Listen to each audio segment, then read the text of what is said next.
Right, we are live, guys. We are live. Good afternoon, everybody, and good afternoon, Ryan Ormerod. Good afternoon, chaps. How are we? Good, man. Good. Right, Brett has come with his driver today. Levi's here. We got that up. Just make sure you get that nice and close to your mouth, George. So, Brett, what are you up to nowadays? I'm back at the. Well, I was working at Bolton with Ian Everett and stuff, but I obviously worked with Levi at DPD for a bit. My mate had franchises. Yeah. So when I went through a divorce, I was doing. I went through a bad divorce, so I went working there, and I ended up staying there a few years. Went to Bolton. He lost his job, and so I'm back at DPD at the moment. But you know, I do a lot of commentary for Radio Lancashire and stuff like that, so as well, which I absolutely love. So yeah, just bits and bats really. Yeah, Blackpool. Yes. Is that your heart? Is that the one? Yeah, well, I'm a Blackburn fan, born and bred. I started my career at Blackburn, but Blackpool. Yes, I had 2 spells at Blackpool and older clubs, and as you'll find out, I've prostituted myself to a lot of clubs down the years. Yeah, so, we've done his research. I looked at all the clubs, but yeah, Blackpool's the one that, you know, every player has a club where it went well and all that. And I was lucky enough to have a fantastic spell in my first term. And then when I went back from Preston at, I think I was 32, back end of my career, and I said if I could have half the time that I had the first time, I'll retire a very happy man. And it ended up being a hell of a lot far more than that, more than I could ever imagine. Brilliant. Right, shall we start at the beginning of your career, Brett? Started at Blackburn, didn't you? Yeah, once upon a time, always sitting comfortably. Yeah, ready. I started at Blackburn. I did my apprenticeship. I left school, went straight into apprenticeship. Was Alan Shearer's boot boy. At a time when I'd signed for Blackburn schoolboy forms, Jack Walker had just come in. So the club was, when I signed for Blackburn, or when I was playing in the youth team, in the under 15s and such, Blackburn were, you know, they were always in the old second division. And it's remember the playoffs when they used to play teams, if the first division, like a Chelsea, had finished in the bottom thing, you play Blackburn. Yeah. You know, they played 1 and 2, so I'm not the mic. That's right. You know, if you remember the old concept back in the day. And the amount of times, you know, I couldn't, you know, my dad didn't take me to Blackburn, didn't watch football live, so me and my brother listened to it on radio and stuff, and the amount of times Blackburn get beat in the play, you know, they always do well at Ewell Park. These were the Jack Walker days, weren't they? Just before Jack Walker come in these. So, like, you know, Don Mackay was manager, you know, they do really well at home and then get beat, like a Crystal Palace and that, so miss out, and then obviously...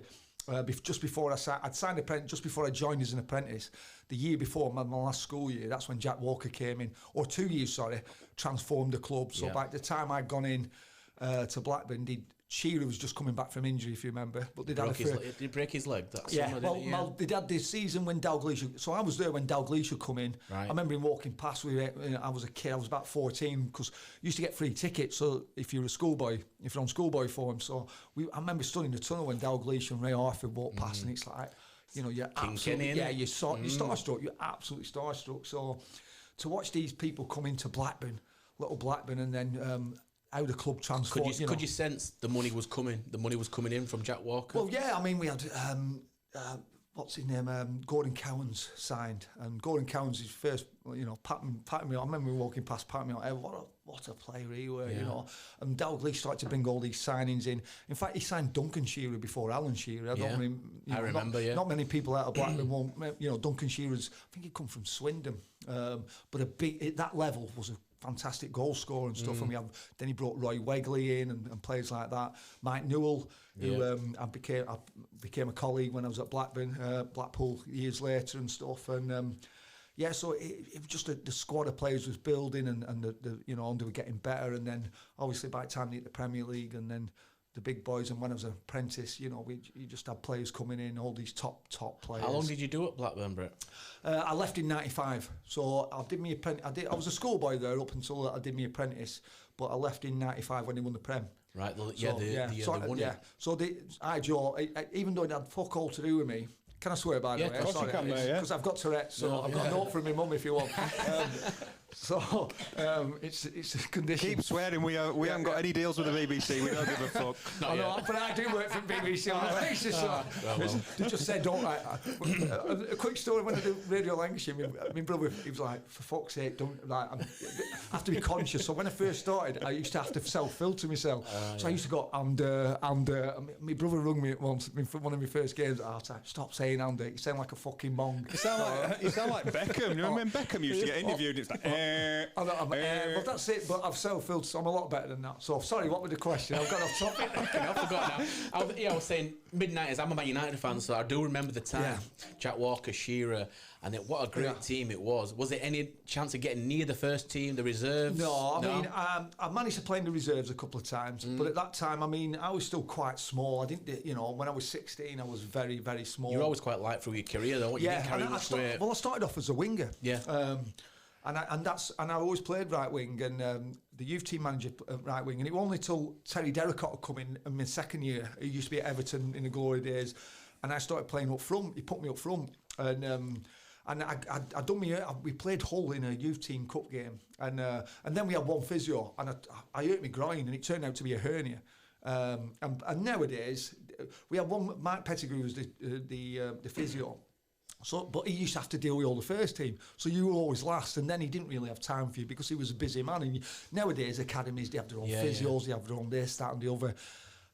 And these days, if that had have happened, because I was literally playing and out for my whole year, my second years, with injury, and it turned out it was a double hernia, and I had to have it in a year, and I got released. Now you get another year, right? But like I said, we had one physio then, even though they turned out to be Premier League champions. Did Blackburn sort all that out for you, medics and all that? Yeah, they sorted the hernia out, but it was the end of the season, so I didn't really go for scans until the end of the season. But I've been carrying this since September. Right. So I've and you just say it's a groin strain, so I've missed a couple of weeks, iced my groin. Come back to training, but I could never sprint properly because as soon as I tried to get into full pile, it'd go again. But like I say, it's not. I can't blame the physio because he had the first team, and nowadays even the fucking under 14s have their own physio. Everyone, it's so different now from what it were then. It was basically he's a bag of ice. Get it caught, shut the fuck up. And what year were that? What year were that then, bro? That would have been 94, 5. Oh, right, it's not like 70s, 80s, is it? It's still... No, but it's, I mean, what you've got to remember is when I started my first year apprentice at Blackburn, we used to get changed at the old Nuttall Street stand, right, which is now the Jack Walker stand. Right? Ewell was being developed. I remember it being sort of... Well, remember they knocked the Nuttall Street stand down and they found a body in one at Back Gardens. They bought all them houses, haven't they? Yeah. And they found a dead body. We were coming back because the training ground was Pleasanton. It was a... It used to train on a park or something? Yeah, yes. Pleasanton. So what it used to be, you'd have to put your first team, your players' kit out and all that from in first team dressing room. You were in away dressing room. Then we'd go down, Alan Irving, who was a youth team manager, minibus from Ewood to Pleasanton. I was always smaller, so I had to get on someone's fucking shoulders and tape the goals up, while Shearer and all that were pinging fucking balls at your head, which were all right. But when it's like, -3 in fucking September and November, like today, it was. But because I was always smallest, I was always the one that thinking. So it was.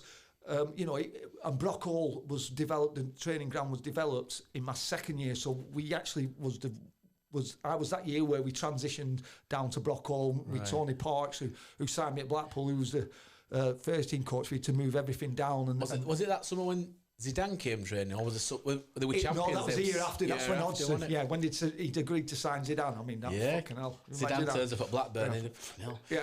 Blackburn or Juventus or Madrid. Did he actually sign him? Didn't sign him. He turned up. Did he train? I wasn't there then, but to be fair, if you turn up at Blackburn, you see why he fucking turn around. Because I'm from Blackburn. But I mean, it's they were champions at that time, Blackburn. Yeah. And obviously, they'd have been sniffing around. They probably could afford to sign Zidane then at that time. Jack Walker with his money, Shearer were there, etc. Chris Sutton had been there. Chris Sutton were there, yeah. Then imagine Zidane never played in Premier League, did he? But if he came at that time, they were Juventus then after that. Yeah. Well, Juventus. We used to as an apprentice, we used to have. I used to have Nicky Marker, who was a centre half. Yeah. And Shearer, and so at Christmas you clean your boots, and that, and they give you like a. Did Shearer tip well? Did he tip well? Well, he used to play a game with me every year. So, and bear in mind, at that time, my first year apprentice, I was on £31.50 a week. right, but I lived at home, so they paid me mum board, and I got £12 expenses because I had to catch 2 buses from Great Harwood to Blackburn Boulevard, Town Centre Boulevard, the old Boulevard, which has been knocked down now, and then from Boulevard to Ewood. So I used to get £12 in expenses. They paid me, and I was £31.50. If you played in reserves, you got 30 quid appearance, so it doubled your fucking money. So to play in resis, and then my second year, I think it was £38. So we weren't well off. So Shearer used to play a game. He had 3 egg cups. He had £100, £50, and £1. And he used to get everyone round, and I was quite a little shy kid. So he fucking died that. And 2 years in a row, I picked a fucking quid. And Nicky Mark, was going, Brett, don't worry, I'll double it. All right, cheers, mate. How much would Shearer have been on at that time? He'd been one of the top earners at Premier League then. And then I think it was reported at that time about 15 grand a week, which then was mega. Well, that'd be like 100, that'd be 150, 200 grand now. Yeah. That's where Premier League would just take it off mid-90s. In its infancy. I mean, in many ways, it was Blackburn who started all that off. You know. Because Jack Walker with the money, but United never splashed out really. United, did they? Well, if you remember, what was his name? He ended up at Carlisle. He tried to buy United. He was on the pitch doing headers up and down, and it all fell through, didn't it? Yeah, but imagine he'd have got it for 20 million. I think it was reported. And what Glazer's trying to sell it now Michael for? Knight. Knight rings a bell. You can Google that actually. But he went to Carlisle, didn't he? Yeah, I remember. And I remember that this is a couple of years, late 80s, early 90s, and he's on pitch. Just before Premier League started, I think. Just before it kicked off. Had that have gone through, he'd have been the richest man. What would he have been worth now? Michael Knighton. That's it. I'll tell you a little story about him. I do know. My mate's one second, Will. My mate's a artist from Huddersfield. A really good artist. I won't mention his name. Don't mention any names. No names mentioned. And I've been to a boozer one Sunday. And then I bumped him. I said, "What are you doing?" He says, "I've just come to sell a painting to Michael Knighton." Knighton. I said, "It rings a bell." That he said, "Yeah, he tried to buy United once." I said, "So what are you doing selling paintings?" He says, "Well, I paint for him, and I drop it off for him. He squiggles his name on it, thinking he's done it, and sells them out to China." Oh, Michael Knighton. So he's thinking he sells these amazing portraits of sports stars and movie stars. Sells them out to China and he signs his name like he's painted them and makes a fucking fortune off them. But my mate gets a bit of cash in hand. Which still wouldn't have been as much as if he'd have gone that United deal would have gone through. So he's buying paintings nowadays and putting his name on them. He's an English businessman best known for his involvement in Manchester United and Carlisle clubs. Came to prominence in '89 for his aborted 20 million bid to buy Man United, which resulted in him taking a seat on the club's board. A son of a baker, apparently, from Derbyshire. He had a lot of influence with Matt Jansen because United tried to buy Jansen, didn't they? Yeah. And Matt's a great, what a player he were, by the way. Top player. But he's the only person apart from Shearer who turned United down twice. Shearer always says he don't regret it. There's got to be a part of him.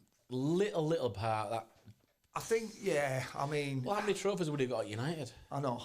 You look at it, but to be fair, I know Newcastle were always his team, but when he came to Blackburn, honestly, the 2 years. I mean, we signed David Batty and all that, but the 2 years. I mean, me and Beats, James Beat was apprentice at Blackburn with me. Right. And the first year I'd signed for Southampton, we had Matt Letizier's testimonial. Now Matt Letiz.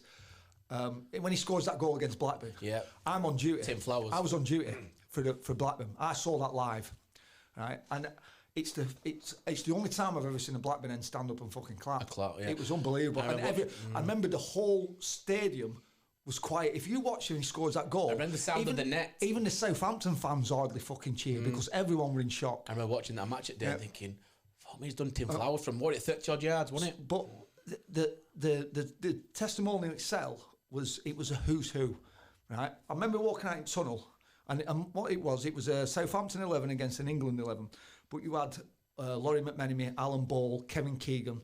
It was ridiculous, right? All my 80s heroes of England players. And I'm sat in the tunnel, and Peter Beardsley's gone, "Hiya, Brett." And I've just turned around to Beats and gone, "Fucking Peter Beardsley knows who I am." Brilliant. All right, Pete, like that. And his after party was always in Jumping Jacks, tis his favourite place. Jumping Jacks. And Ian Wright's in there, Gascoigne's in there. It's fucking ridiculous. But me and Beats were just and Shearer, and Shearer coming up to us, and me and Beats were like kids again. And it was just like, I looked at each other, and he didn't have to say anything to me. We both looked at each other and went, "It's fucking," because he was our hero. If you're a Blackburn fan, if you ask any Blackburn fan at that time, Shearer, I can never remember him missing. And I don't say that, oh yeah, of course he never fucking missed. Well, at Ewood Park, if he got 1-on-1, he never missed. He beat United that time when he smashed the ball. Schmeichel's flapping like a Jim Henson doll, isn't it? How many seasons did he do it? Did he do 2 or 3? But he missed about 9 months. Broke his leg, didn't he? Well, he'd done his cruciate. He'd done it. I mean, again, everyone goes on about scoring records and all that. Harry Kane. These players nowadays, like Merritt, they don't have the injuries. Shearer had 2 cruciate ligaments. When he had it at Blackburn, that still finished careers. Yeah. That was a career finishing. And this is when centre halves could go through you. And Shearer, Shearer missed 2.5 years of his career, and he scored plus 30 goals every season. So you're looking at, he's missed 60 fucking goals of his career by 2 really bad injuries. That the modern day players, unless it's a muscle injury, I broke my leg twice badly. The first time, the lad, he snapped my fucking pad, both bones, and I rolled over and tried to stand on it and collapsed. You don't get tackles like that anymore because it's just not in the game. Then that was just a norm. He didn't even get booked. Yeah. I had to have morphine. The first time at Wickham, it was at Wickham, 1999. I just moved into my first house. The centre house won a header against me. He's had a bad touch. I've laid it off. We had David Lee. Remember little David Lee? He was on loan. And my mum, I've still got it on videotape, VHS. And he's fucking hit me. He's hit me high up. And I've somersaulted over him. It went through my pad and both bones. And the first thing I do is try and stand on it because I'm in shock. I've just gone 23 and I collapsed and I was out the entire season. Did you know? Did you know at the time? Well, it was the most pain I'd ever had. And I knew when they had to give me morphine on pitch, but I remember it back at ambulance going to because it is still to this day the worst pain I've ever had. It was luckily you're only 23. You said you were young enough to. But I remember I was sat in and the morphine were wearing off, and every bump the ambulance did, it felt like me and all I kept thinking in my head, why have they not fucking strapped my leg up? Because my head was back, I was in a neck brace. Because they do when you're in like that, they put your neck brace and all that stuff. They don't know, do they? So when they were transferring me to trolley, it's only then I looked and my leg was fully strapped up. So I knew it was the fucking bones moving, not my leg. And we had a director, Mr. Moore, he's died now, God bless him. He's a big Man City fan. And I remember he'd done it and he'd gone, I think you've got away with bad bruising there, Brett. You'll be all right.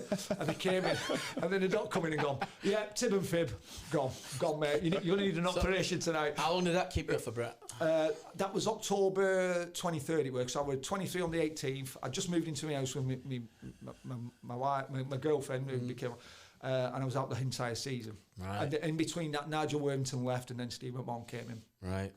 Ideal. So two breaks you had, two leg breaks, yeah. The second one was against Leeds in the second leg. Yeah. We'd drawn 1-1 at Ellen Road to one of the best atmospheres I've ever played in. Full Ellen Road. When Ellen Road's rocking, it's rocking, isn't it? That marching on together and all that. I mean, I remember Billy Davis shouting something to someone, and they were shouting to me and Nuge. I'm trying to speak to David Nuge, and I was fucking shouting in his ear, and you still couldn't hear what we were saying. We went 1-0 up. Nuge had been out of injury. He'd come back and he nicked one. And what it were with Billy Davis is that he was a fucking great manager, but he was a bit paranoid. And at that time, if you remember, we had there was Eddie Lewis, David Healy. Who else was there? There's about 4 players who'd all played for Preston, and that. So when we were doing the thing, before the first leg, he'd sent all the players home who were injured because he didn't want them talking. Richard Cresswell, yeah. Cressy was there as well. So he didn't want them talking between themselves about what team selection. And we were around the back at the old Springfield training ground. And I remember, and it runs along the canal, and it's a footpath. Right. So there were 2 fans walking down. And we just finished training. Billy Davis is talking tactics and all that, and he's just looked up and he spotted these 2, and these 2 blokes had just stopped randomly. So he's gone to Julian Darby. Fucking find out what they are. See if they're Leeds fans. So Jules has walked down. So we were like, what the? So Bit before, like the Lampard Spygate. Well, but this is years before, Yeah, but you wouldn't have expected. So I just remember Jules shouting back, going, "No, they're not from Leeds. They said they're not from Leeds." And he went, "Well, they're not going to fucking tell you, are they?" So I go, "Jules, see if he's got a Leeds shirt under that coat." Right, but yeah, fucking. But that's how paranoid. But within good reason now, and in these days, because that's what it was like. But yeah, we ended up getting a good draw there, but I ended up breaking my leg after it. Snapped it in 6 places, same leg. Six places? Same leg. Well, what it was only the small bone, but it tore my ankle ligaments. Jonathan Douglas had slid in, and he took the ball, but he took my leg, and I flipped one way, and my leg went the other, and it shattered. And again, we had the club doc who's like, "You'll be all right, it's not a big break." And all that. Did you get any apologies off the blokes that had gone through and broke your legs any time?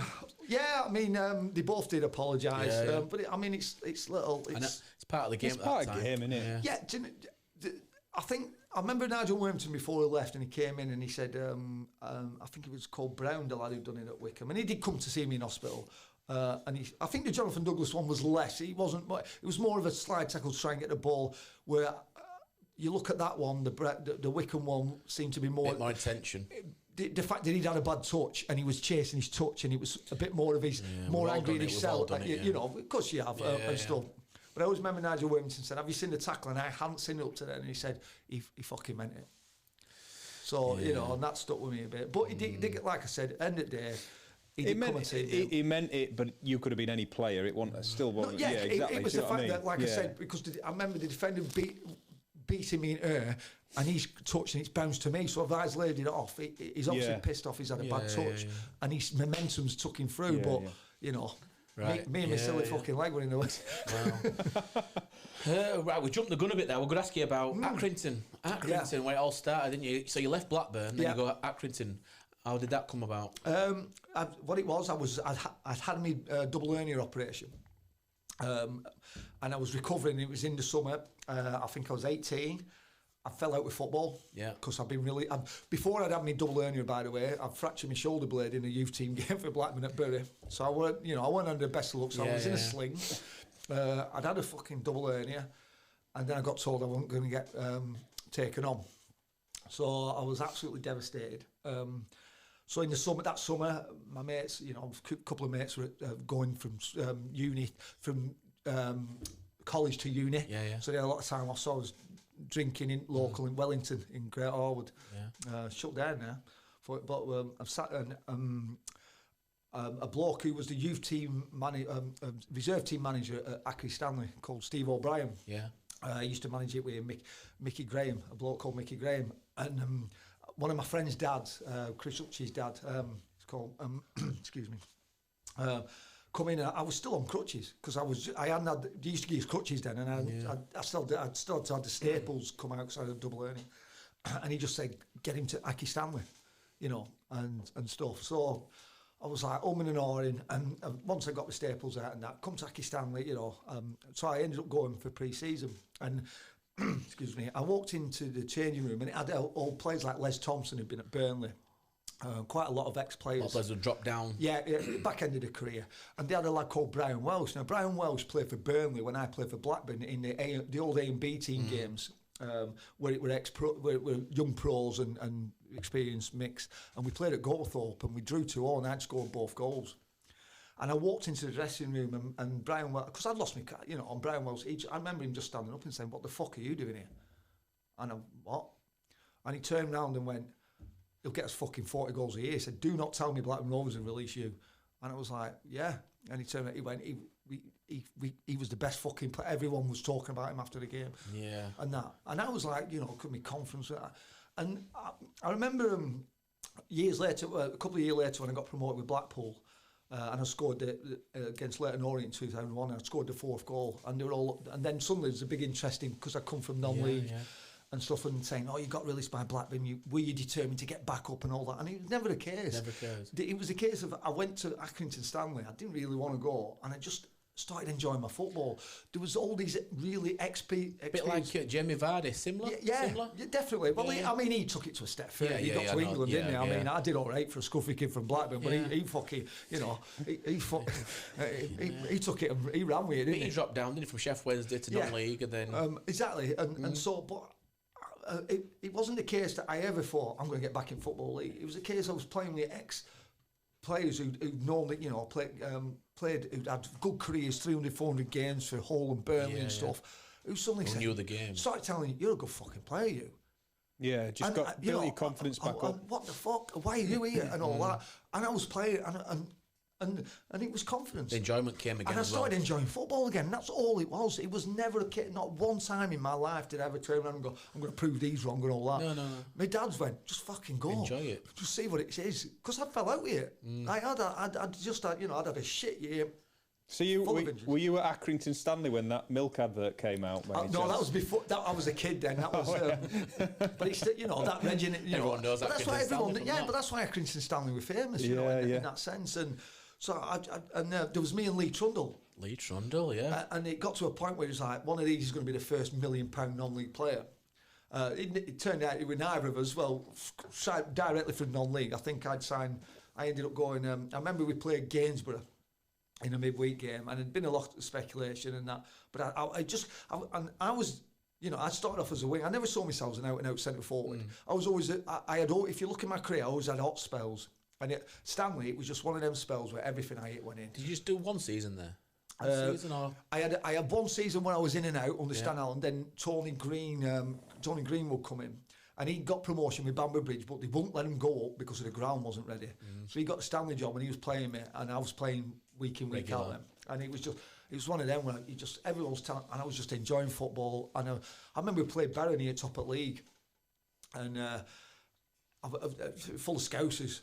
Big Scouser, he's like, I fucking break your leg and all that. And I scored a hat-trick against him on the Wednesday night in the Cup. We got beat 4-3. We played him on the Saturday. I scored a fucking hat-trick against him away again. We got beat 4-3. And then we played him at home 4 days later and we beat him 2-0. I scored both. So like, I've tried 8 goals in 3 fucking games against one of the favourites at league. And that. And I think Tony Green will tell the story where the manager pulled in and said, how much do you want for him? And he said, he's not for sale. How much do you fucking want? We'll sign the cheque now. But I ended up staying until Gainsborough, and then Tony Green will name the team, and I'm on the bench, and I've looked up, and then the chairman's come in and gone, give me the finger. We've agreed to terms with Blackpool, and we're going down tomorrow. So, and that's basically what happened. How did that feel then, knowing you were going to go back playing professional football? Well, I didn't know. I was just like, you know, I was still living with my mum and dad then. I was still, what was I, 19, just before I was, 19 I were. So I've gone down, they've offered me a contract and all that.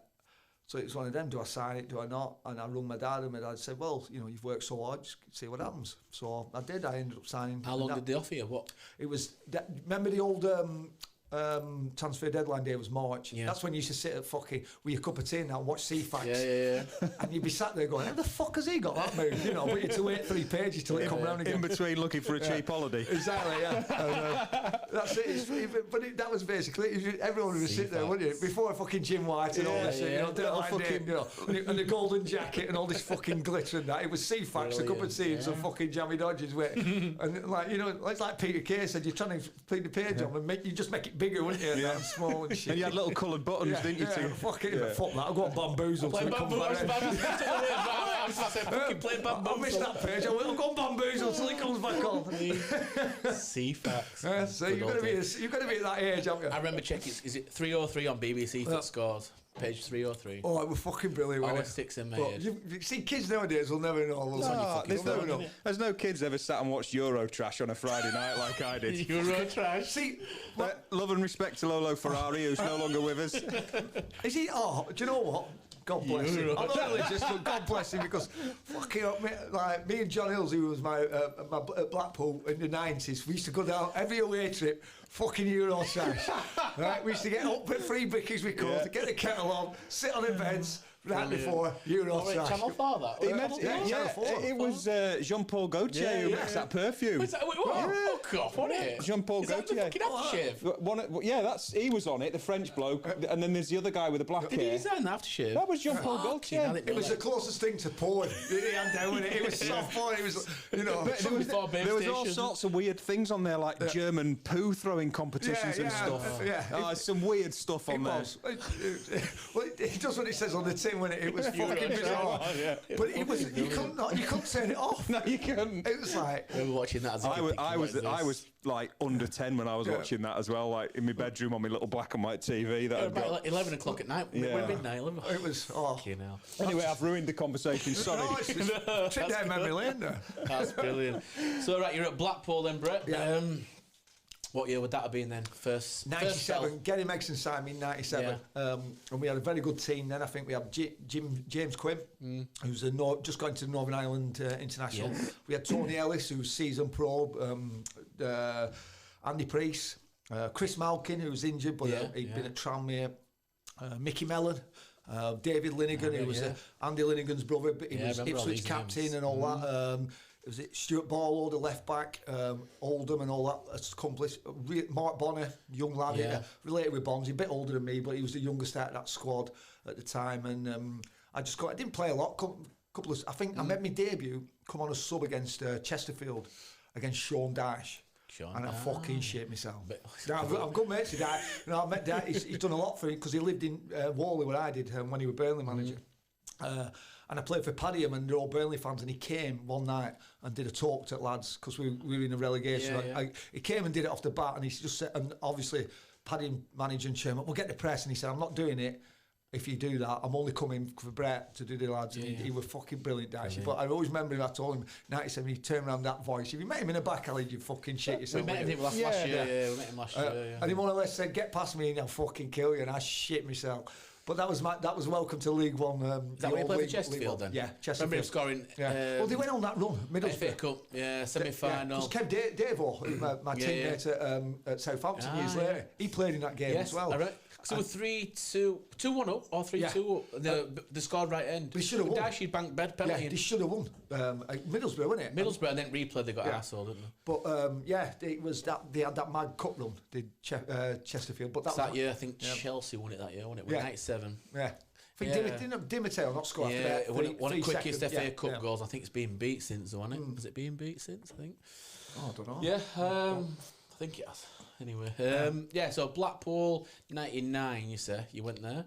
97, and then Gary Megson, we missed out on the last day of the season. I think we were at Wrexham to get in the playoffs. And then Megson went, and he had Mickey Phelan there. Mickey Phelan was brilliant. In fact, he used to bring, because he lived in Burnley and I lived in Blackburn, so for games he'd pick me up and take me in. So Phelan was brilliant. But they left for Stockport at the end of the season, and they did really good things with Stockport. So then we had Nigel Wormington who come in with Mick Hennigan, and Mick Hennigan was an old coach. We had Edward Wilkinson, the Leeds and all that, old school, and fucking hell, he was a proper old Yorkshireman. Fuck, man. Tight.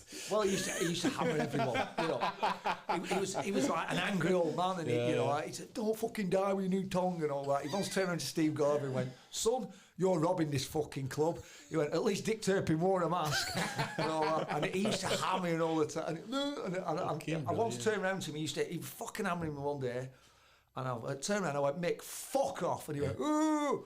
He went, "Fucking about taste, I've been waiting 12 months for you to get the pair of bollocks of Ormerod." Fucking, first time he wants to be back. But he was ruthless, but he was fucking... And remember Jason Jarrett? Yeah. I went Wigan with Jason as well. But Jason was a young lad playing at... and we played this game, and Mick didn't come because his mum had died. So we bomb squad, we call it, young lads, we're training on the Monday, and he's just stopped training, and he went, "Jarrett," he said, "My mum's got more fucking life than you today, and she's on a fucking slab." And it was just like, what the fuck?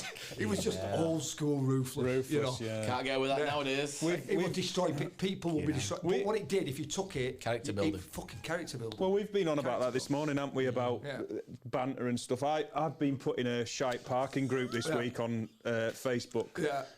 and I won't go into it, but my phone number's on there. Yeah. 3 days now, my phone's been ringing. I've had Emirates people trying to sell me property. Yeah. I've had chucklebrothers.com reply stop to this message. I must have had, all through the night for 3 nights, I've had nothing but Tell us the story why you got it though. Some old lady put me in a village group. Whose van's this? So I put, it's my van, I'm outside my mum's, here's my number if you've got a problem with it. I'm not arguing on Facebook. And so it's gone freaking viral. I can't believe I did it. Frankenstein, are you getting hounded out of the village?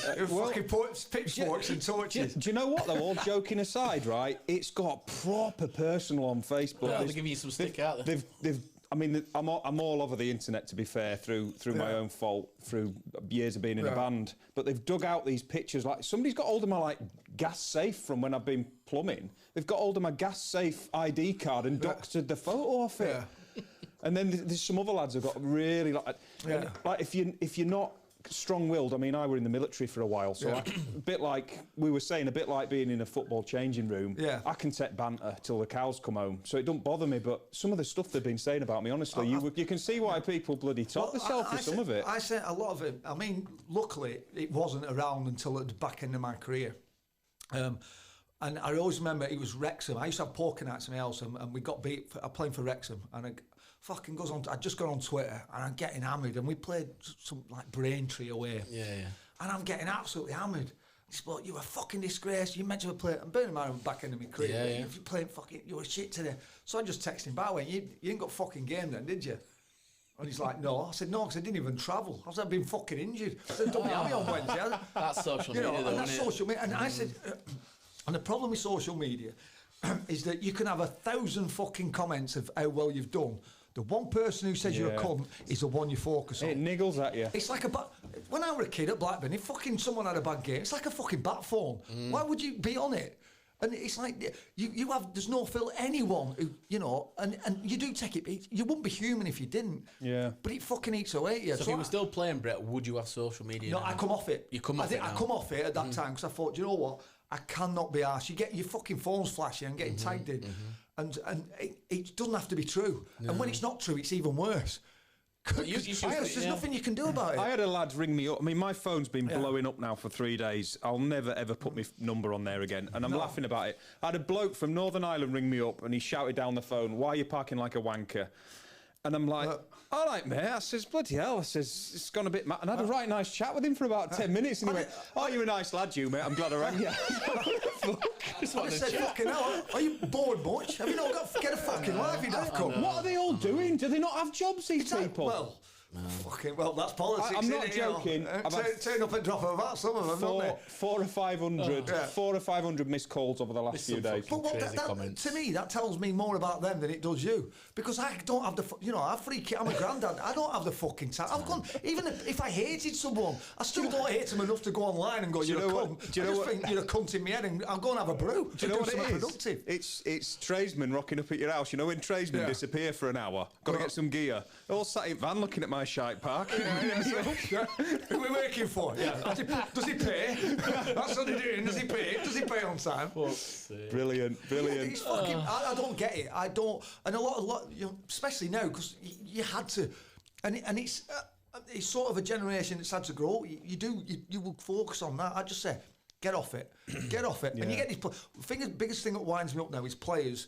I'm to apologise. "Oh, if I didn't fucking, Holloway used to go, "Oh, if I didn't do my job, I won't get paid." Well, what are you, a plumber? Well, when you're putting up plumbing, you don't have a fucking rival ripping it off the wall, do you, daft cunt? So, that's what Holloway used to say. So it's not what, in all the years I played, I never went on the football pitch with anyone who had an intention to have a shit game and play bad. But what you've got to remember, you're playing against fellow professionals and all that, and it's a fucking... And some days, you're brilliant, and other days, you're not. And it's... Who's the most consistent? Mike Milligan was at Blackpool, and he said to me, the difference between the best players, Brett, and everyone else is consistency. He said they do it more often, for a longer term. They do it. That's the consistency, because you get these players who come in and they're fucking flashing the pan and they're brilliant, but then they back down. So he said that is the difference, the consistency. That's your Garnachos, isn't it? Well, we said, modern players like your Rashfords, Garnachos. The difference is now you get that much fucking money. It's when I was a kid, Brett. Do you know what, Brett? If you're in any walk of life and you are being given that amount of money, I don't care who you are, it takes a bit of the incentive away from anything that you do in life. I look at my career now, and I did all right. I never got the stupid money, but I did all right. Now, if I had my career again today, I'd have earned 10 million quid more minimum. Yeah, easy. I look at players now who don't even play in the fucking Prem, who are multi-millionaires. Now, I'm not bitching at that, because what could Ian Rush have earned? Yeah, every player can say that in every level. You roll the fucking dice, you take your chance, you work as hard, you play as long as you can, you work as hard as you can. All this loyalty stuff, it's fine. But you know what? When you've retired, no one pays your fucking mortgage for you. Yeah. Right? No one looks after your kids. Don't get me wrong, it's got to a point where fucking great, and but they're getting it at 21, 22. You're still young, aren't you? Young as fuck. This is why I love Roy Keane. Roy Keane, it was all about, when Aston Villa escaped relegation. Celebrating change. He was celebrating mediocrity, the fact that but that was his mentality. He'd have fucking strangled Pogba, by the way. Yeah. That United, but that's what you want. He's a winner. This is why he's a fucking winner. Do you think Arsenal, you've gone into that dressing room and all that, and you got beat wing and you're doing fucking dancing? Vieira would have ripped your head off. The thing when you see Roy Keane on a camera, he's just real, isn't he? He's just a real fucking person. There's no bullshit. There's no bollocks. He's just real. I remember Stephen Wright was at Wrexham with me, played for Liverpool and Coventry, and he was at Sunderland, and he said, and Keane was like, we're on a away trip. I forgot who he said. He was two at best player. That was the year they went up. He got them promoted. And a year we beat them 3-0 at Preston. We beat them fucking home twice, once in Cup, and both times in league. And I forgot who he said he were, but players, he said they were 1 minute late. And as we were getting to the bus, he had the coach fucking shut the bus and he drove off. And they were ringing. He said, don't fucking answer. Yeah. He said, next time, be on time. Who were that telling us that the day that Fergie left United, all the young players that had just come in were all in changing room on TikTok and that, doing all that. A few years after he left, wasn't it? When he went to Pogba and Lingard dancing about, and Rooney said the culture had changed. But the thing is as well, what you've got, the off balance of that is that this is a culture that's just come in. Yeah. So you've got kids growing up with that, and you've got a culture like mine who's like, what the fuck's this? It's like when the VHS recorder come in. It's like, what do you mean you can fucking tape record it? Yeah. It's new. You either get with it and try and learn a little bit. Well, you adapt a little bit, like Fergie did adapt. And I'm sure if you're around today, you have to adapt. Of course you do. Like what else? Of course you do. And Fergie did. And there's that thing the thing with Fergie, he always relied on his judgment, and it was always spot on because he knew what time to get rid of. Remember certain when Alan, he got beat off Villa. Went out with 3-0, and Anson said the famous line, "You can't get out with kids," but Ferguson backed himself. But when you're playing with that kind of mentality, them lads, that's what's fucking winning week in. Yeah, Steven Gerrard had it at Liverpool. Yeah. Steven Gerrard we played at Anfield, and the first time I played at Anfield, I swear he fucking run the game. It was like a Jim Henson, just pulling fucking strings. And I remember him crossing a ball, and I'm sure he got on end of his own fucking crossing it all quick. I was just about to ask you a couple of questions there, Brett. Best player you played against? Cantona. Did you play against Cantona? I didn't know. No.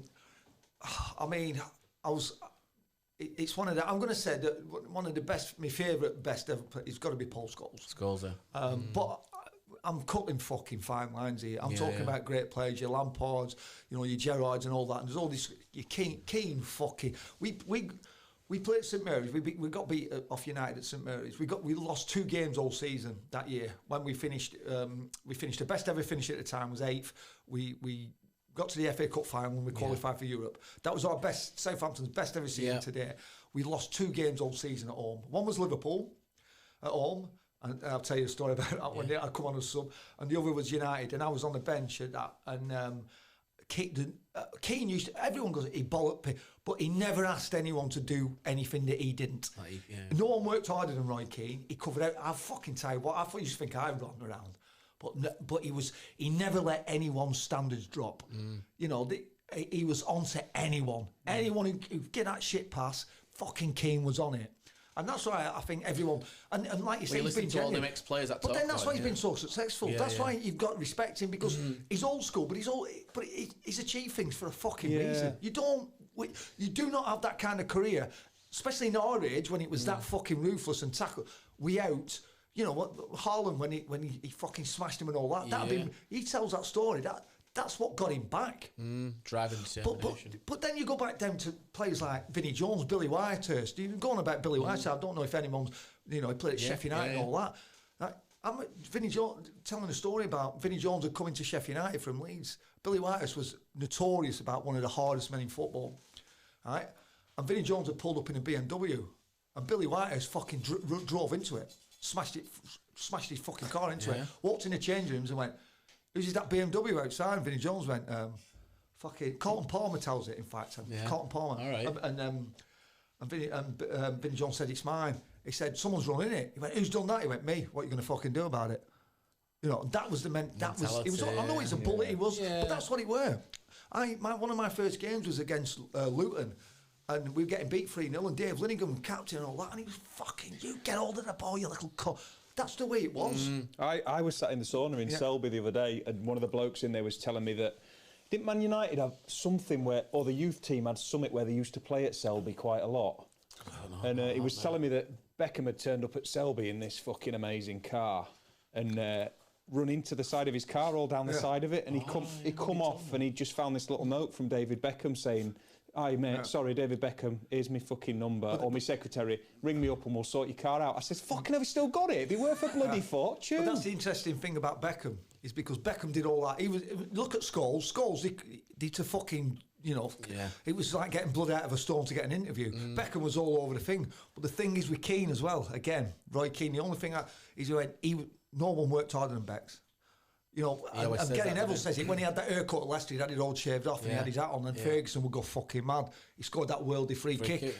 The thing is, Keane went, "I didn't give a fuck what he did off the field," because it never affected what he did on the field. Today, the players now are more interested. It's affecting what his football was always his main priority, and no one worked harder. Say what you want about Beckham, but that series he's got on Netflix, that documentary. My little lad, and he's 12. He's football mad. He really wanted to be here today, by the way, to meet you. But don't worry, I'd only disappoint. No, he won't. I've watched it about 17 times. Honestly, if I have to watch the Beckham but I tell you something. He's an inspirational human being, that man. To watch his story on that Netflix as a young kid, it's fucking I'll tell you what, there's two documentaries, right? And you go to modern day players now and they'll go, "Oh, Beckham, he weren't a fucking superstar." There's still not been an English player who's better at dead ball situation. I don't give a fuck. If he were Brazilian, right, no one worked harder, but his ability, and he's a winger who never had to. The only time I ever seen him beat a player was in that 4-3 loss at Real Madrid when Ronaldo got an hat-trick. He skips past, He never took anyone on. Right? One touch and put it in. One touch, he didn't need to. He was that fucking good. And they undermine him. And same with Larry Bird. Watch Larry Bird basketball documentary. You go and think, watch the Larry Bird. You go, white man can't jump and all that. Larry Bird. And fucking Magic Johnson, Michael Johnson, the best thing to he was the fucking And Beckham. But that's what you want. You want the respect to the players over the respect to the general public. Anyway, you know you're fucking cracked. But Beckham, it winds me up when you don't put Beckham in that greats category, because Beckham could still play now, because there's no England player before or since who can deliver a ball like him. No. You tell, please, no one can name me a player. Everyone says Trent, but I don't put Trent in Beckham's league. No.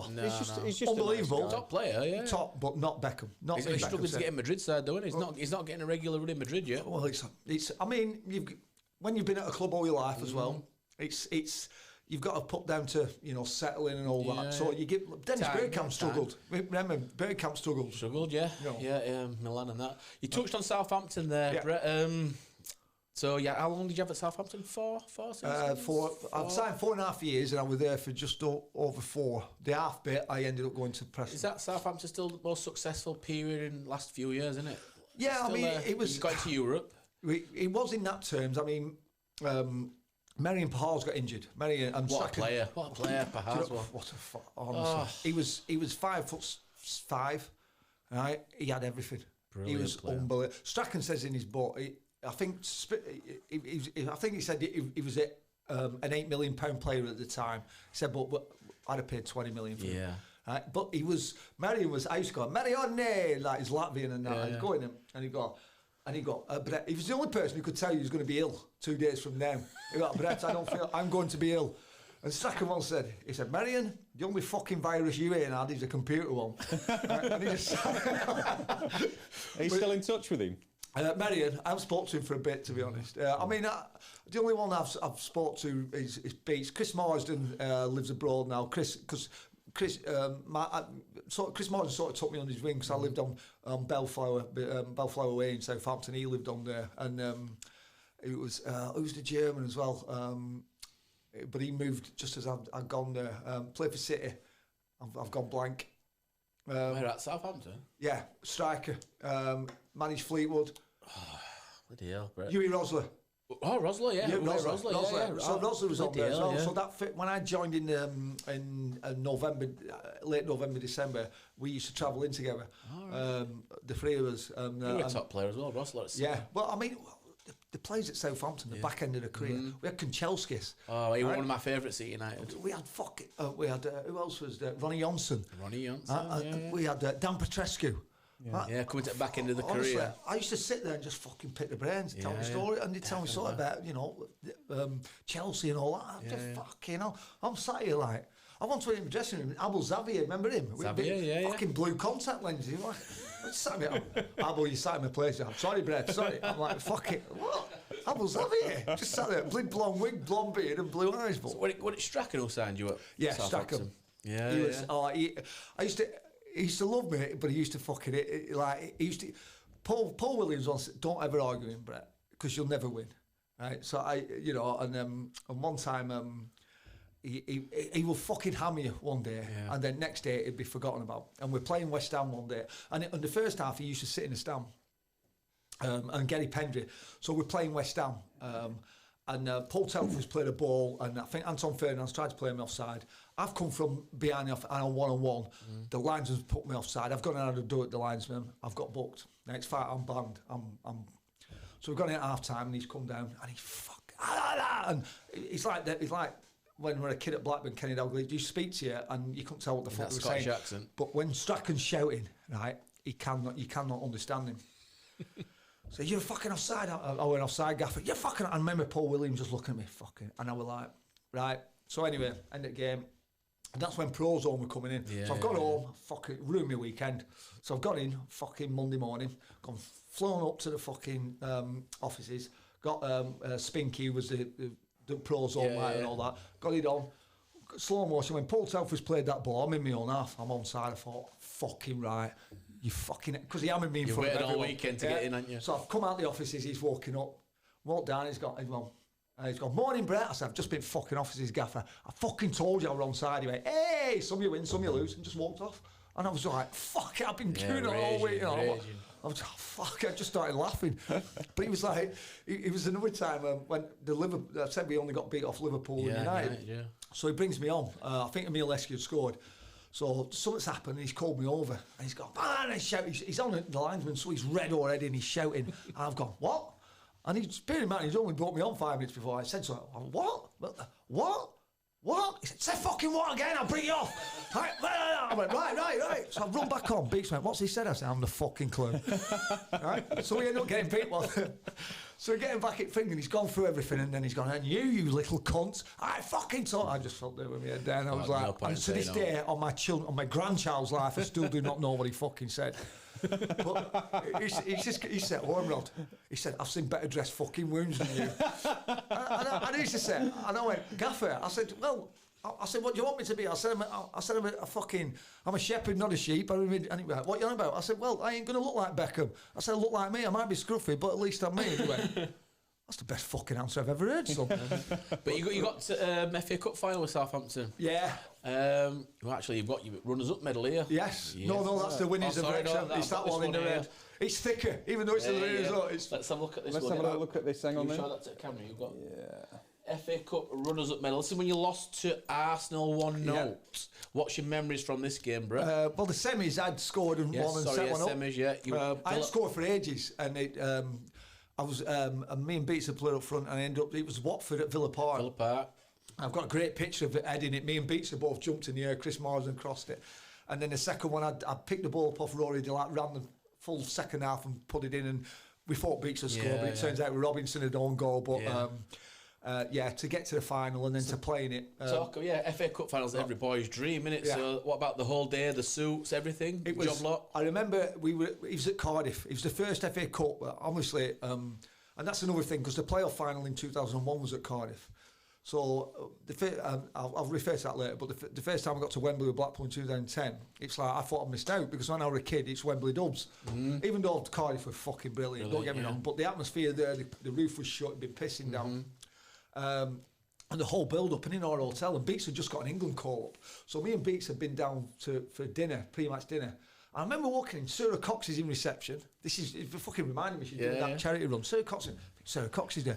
The elevator doors have walked open. Me and Sven Goran Eriksson's in there, and he's gone, all right, Beats, all right, Brett, and I'm like, all right, Sven, and I'm like, I've got England manager. But I'm rooming with Rory Delap's one of my best mates at Southampton, so I'm rooming with Rory, so I've got in, he's like, what the fuck's up with you? I'm like, Sarah Cox in reception, I've got in fucking the England manager still. It was like, do you know the most surreal thing? What was Sven doing with Sarah Cox? Rest his soul. I never put it like that. You can't. We know what Sven will like. They were having a Rico, wasn't it? I know, but to be fair, I've donated to children in need. Sarah Cox, I've followed her all the way. Can I just say, what a fucking amazing thing. Yeah, brilliant. But it was just the fact that, do you know, when you just come in, and I'm still half asleep, because I used to sleep in all the time, like, I get it, and I'm like, just fucking Sarah Sven going out, and he'd be like, everyone's like, you look confused. I'm fucking hell, it's just weird. So we stopped in Cardiff the night before final, then we stopped. Yeah, well, a couple of days. We went to about 2 days before. Right. In the hotel. Yeah. I'm going to ask you, I had a question. That's that Arsenal side, obviously 2003, the Invincibles, Pires, who scored the goal, didn't he? Henri. Yeah. Well, Bergkamp's still there then? Bergkamp was still there. I've got a great picture of where I've slide tackled and I've just hooked the ball away from him. It's fucking brilliant. I said that over me. I said that to my son and all that. He's like, Dad, just fuck off, ball off. But yeah, it's the great Arsenal team. They were them and United at the time with the two. So you're going into a final like that. What are you thinking? It's a one-off game, isn't it? Well, we played him 3 weeks before, and he rested a few of us, but we were on the bench, and he beat us 6-1 at Highbury, and Jermaine Jenner scored an hat-trick, and Perez was fucking class, unplayable. He was class. He's one of them players, if you ever watch it, I swear, he doesn't run, he glides. It's like he's on, do you know them ice skaters? I remember he had a weird running style. But he's like an ice skater. You know, he covers ground, you think, fucking hell. But Henri, yeah. Honestly, it was just, but the same with United. You know, Van Nistelrooy, I remember Strachan, first time I played at Old Trafford, I'm on the bench, by the way. Strachan's done this hour-long team talk in the hotel before we get there. Keep it tight, first 20 minutes. So I'm sat on the bench, I'm thinking, what the fuck am I doing here? It's Old Trafford's part. I turn round, Beckham and Giggs are on the bench, by the way. 2 minutes have gone, Paul Scholes hits the best 60-yard pass you've ever seen. Van Nistelrooy's running at an angle, takes it over his fucking shoulder in one touch and smashes it in past Paul Jones at an angle like that. And I've just gone, what the fuck am I doing here? It was just like, wow. We got beat 6-0. Did you feel like it was at times when you got to places like Old Trafford and Anfield, you're thinking, like, say, what the fuck am I doing here? But it was, is it a bit surreal? That it was at first. That year it was. And don't get me wrong, we beat United. We beat Liverpool. I scored at Anfield. We beat fucking sprinted away from the fucking, that sprinter DT Haman. we broke off their corner. I sprinted away from him and nutmeg Kirkland. Brilliant. But yeah, I mean, it was just, we got beat 6-0. Strachan went, that can happen. These clubs, that can happen. And we got done with Arsenal. But on the day, if you watch that game, we played well. We played fucking well. I remember watching it. And I put Beach for it first half, and he scored, and he put offside, and it's not offside. And then obviously they went 1-0 up, but then the best way I explained it, and old Preston lad used to take piss because he used to ask me, Steve Sedgwick, Sedgwick's a fucking great lad. And he's like, you had Henri running in corners. And I once got a photograph of me and Chris Morris, Henri running in corners, me and Chris Morris kicking fuck out of him. And I was like, there you go, Sedgwick, fucking there you go, I told you, running in corners. But they were. I've never played against Arsenal, the Invincibles, and the last 5 minutes, they were running in the fucking corners because we were all on top of them. Yeah. And it's just one of them games, you need that bit of luck. Bit of luck in the final, don't you? When you play them teams, you have to be at your best and hope that they are not. And then you need that luck. And that day, we played well enough. We beat them in the league, and we didn't play as well as we did in the cup final. But it was just Seaman pulled that save. I had the save. And it's his top 5 saves. I've seen a thing on Facebook, it was his top 5 saves, and I was like, but it still pisses me off because I've Jove Testament flicked it on, I chested it, and as I've turned, I've hit it on the half volley in one movement. I've never hit a fucking shot with my left foot on a half volley as good in my life, and it was top. And he tipped it round. Top keeper, though. And he just winked at me, and I just mouthed, "You fucking wanker." But he had the biggest hands ever. And, you know, that's how I got him a move. He meant to be retiring, he got to move to City after that. Yeah, he did, I got him that fucking move. Nothing to do with his whole international career, and he was an unbelievable goalkeeper. But Seaman and Schmeichel both. My sister had a place in Praia da Luz in Portugal, and Seaman must have had a house in the same area of the Algarve, and he was always kicking about when, you know, after his career was finished, when I was over there. He likes fishing all the time. Yeah, he's massive. Him and Gascoigne, weren't you? Yeah. Euros. Yeah, so from Southampton you move on to, where do you move on to then? Preston. Which was tough, because at the fair, Preston was Blackpool's arch rivals, and I had such a good time at Blackpool. Yeah, did you get a bit of stick? A bit, which you expect to. But what I will say is, even when I went back to Blackpool, to say, the way I used to respond to it, they used to go, because I used to go and think, well, fucking, are you Blackpool, are you Preston? I went, because that's West Lancashire, Derby. Yeah. East Lancashire's Blackburn, Burnley. Yeah. And I'm like, well, as long as you're not a fucking dingle, I'm from Blackburn, mate. You know, that's the way I used to say it. But obviously but even going to Preston, Paul McKenna, who's one of my best friends as well. Kenna was great. You know, me and Kenna played against each other as kids. Yeah. So we'd known each other when I was at Blackburn. He was at Preston Youth. He'd come through. Great service. Went on to Forest, who we beat in the... So yeah, when going to Preston, it was a no-brainer really. And the only problem I had is that I had horrendous injuries. I had 3 years there. A couple of bad ones, didn't you? I was at least in the hospital 3 times. The first time I broke my leg, I was in my kit, by the way, in Preston Royal Infirmary, and the doc, we used to, Jonathan Tobin, we used to call him Shipman. All right, that's football thing, Shipman. So I got knocked out one time, and I was coming. I scored a goal against Wolves. Glenn Olds managed Wolves, and we beat them 2-0. Chris Sedgwick put it in, and it was a keeper. It was him who Posma. Do you know his girlfriend had posted? She caught him cheating, so he posted it. She posted a video of her rifling him with a dildo. I remember that. I do remember that. So I got in front of me, man. I'm diving header. The lad's pushed me. I've scored and I've headbutted him. Now I do not have any memory of that goal. I've seen it on tape, and you can see everyone pile round me, and I'm out. And he took me to hospital. I was concussed. I was knocked out, and I was in the hospital, and the club doc's with me, and I'm saying, Shipman, to the nurse, get me Shipman. And he's going, Brett, shut up. And I'm going, fucking shit. She's like, Shipman? I'm Shipman. He said, you can't say that, Brett. That's taboo. And I'm like, I was off my head. I was like, you know, so yeah. But yeah, I mean, and then when I came back after that, I went up, me and Michael Ricketts, I went up with him at Leeds, fucking fractured me cheekbone. I had to go in and have surgery there. So it was every time I got going at Preston, every time I started to get a bit of a run and score a couple of goals, injuries. I was out. How long do you have to take off for a fractured cheekbone then? Well, I had it was depressed. So I mean, I know I'm not a fucking looker now, but I was even worse then. You know, fucking imagine Peter fucking what is it, cushioning, hammerhead horror and all that. You know, did you not play with mask? Well, yes, you play like Gaza mask, wasn't it? Yeah, but they all had what? I had to go down to look. I had one that was fucking sellotaped and duct taped and all that. Right? I look like the Phantom of the Opera. Right?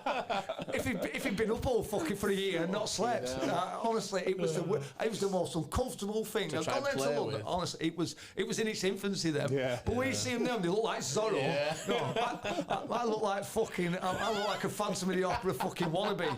You know. One of them, it was horrendous, but yeah, it wasn't. I think there is 1 or 2 pictures going around. You can see fucking sellotape holding it together and that. You know, it's carbon fibre. Mine weren't carbon fibre. It was made of fucking concrete. Man in the iron mask. Yeah, exactly. Thank you. Probably said I look better with it. So apart from the injuries at Preston, good fun memories then? Yeah, I mean, we should have gone up. The year I broke my leg, we'd drawn at Leeds. We had the momentum. The problem was we lost Nuge. We lost Nuge early doors, and he came back. That was his first game. He'd equalised, but he wasn't the David Nuge. He was injured. He wasn't up to speed. Again, obviously, I've gone to the hospital, and I remember being in the thing. It was 0-0, and I remember the nurse coming in, Preston, saying Leeds have scored, and it was Leeds have scored again. And then the doc come in and went, yeah, it's broken in 6 places. You rip your ankle ligaments. This could be bad. This could be really bad. And I remember. excuse me, I'd had the operation. And the Preston physio said, look, he said they were going to postpone it. Because what it was, my leg had bent and I have a massive bone callus on both bones from where I broke it previous. Excuse me. And when you break your leg, the bone callus, it never breaks in the same place twice. So when I think my foot had flipped up, it had shattered a little bone because all the tension had gone up to the callus and it had shattered it, ripped my ankle ligaments. And so they literally had to put it back like a Meccano. So the X-ray is just fucking Meccano, but it's just bars and screws. Yeah. And I looked at it, and that's the first time I turned around to my wife and went, "This could be me. I might not get back." Fortunately, it was a lot more complicated break, but I came back. I came back well. Because a lot of lads, I was a kid at Blackpool when I broke my leg the first time, and he never got back. He broke his same, and he had Does it give you any stick now?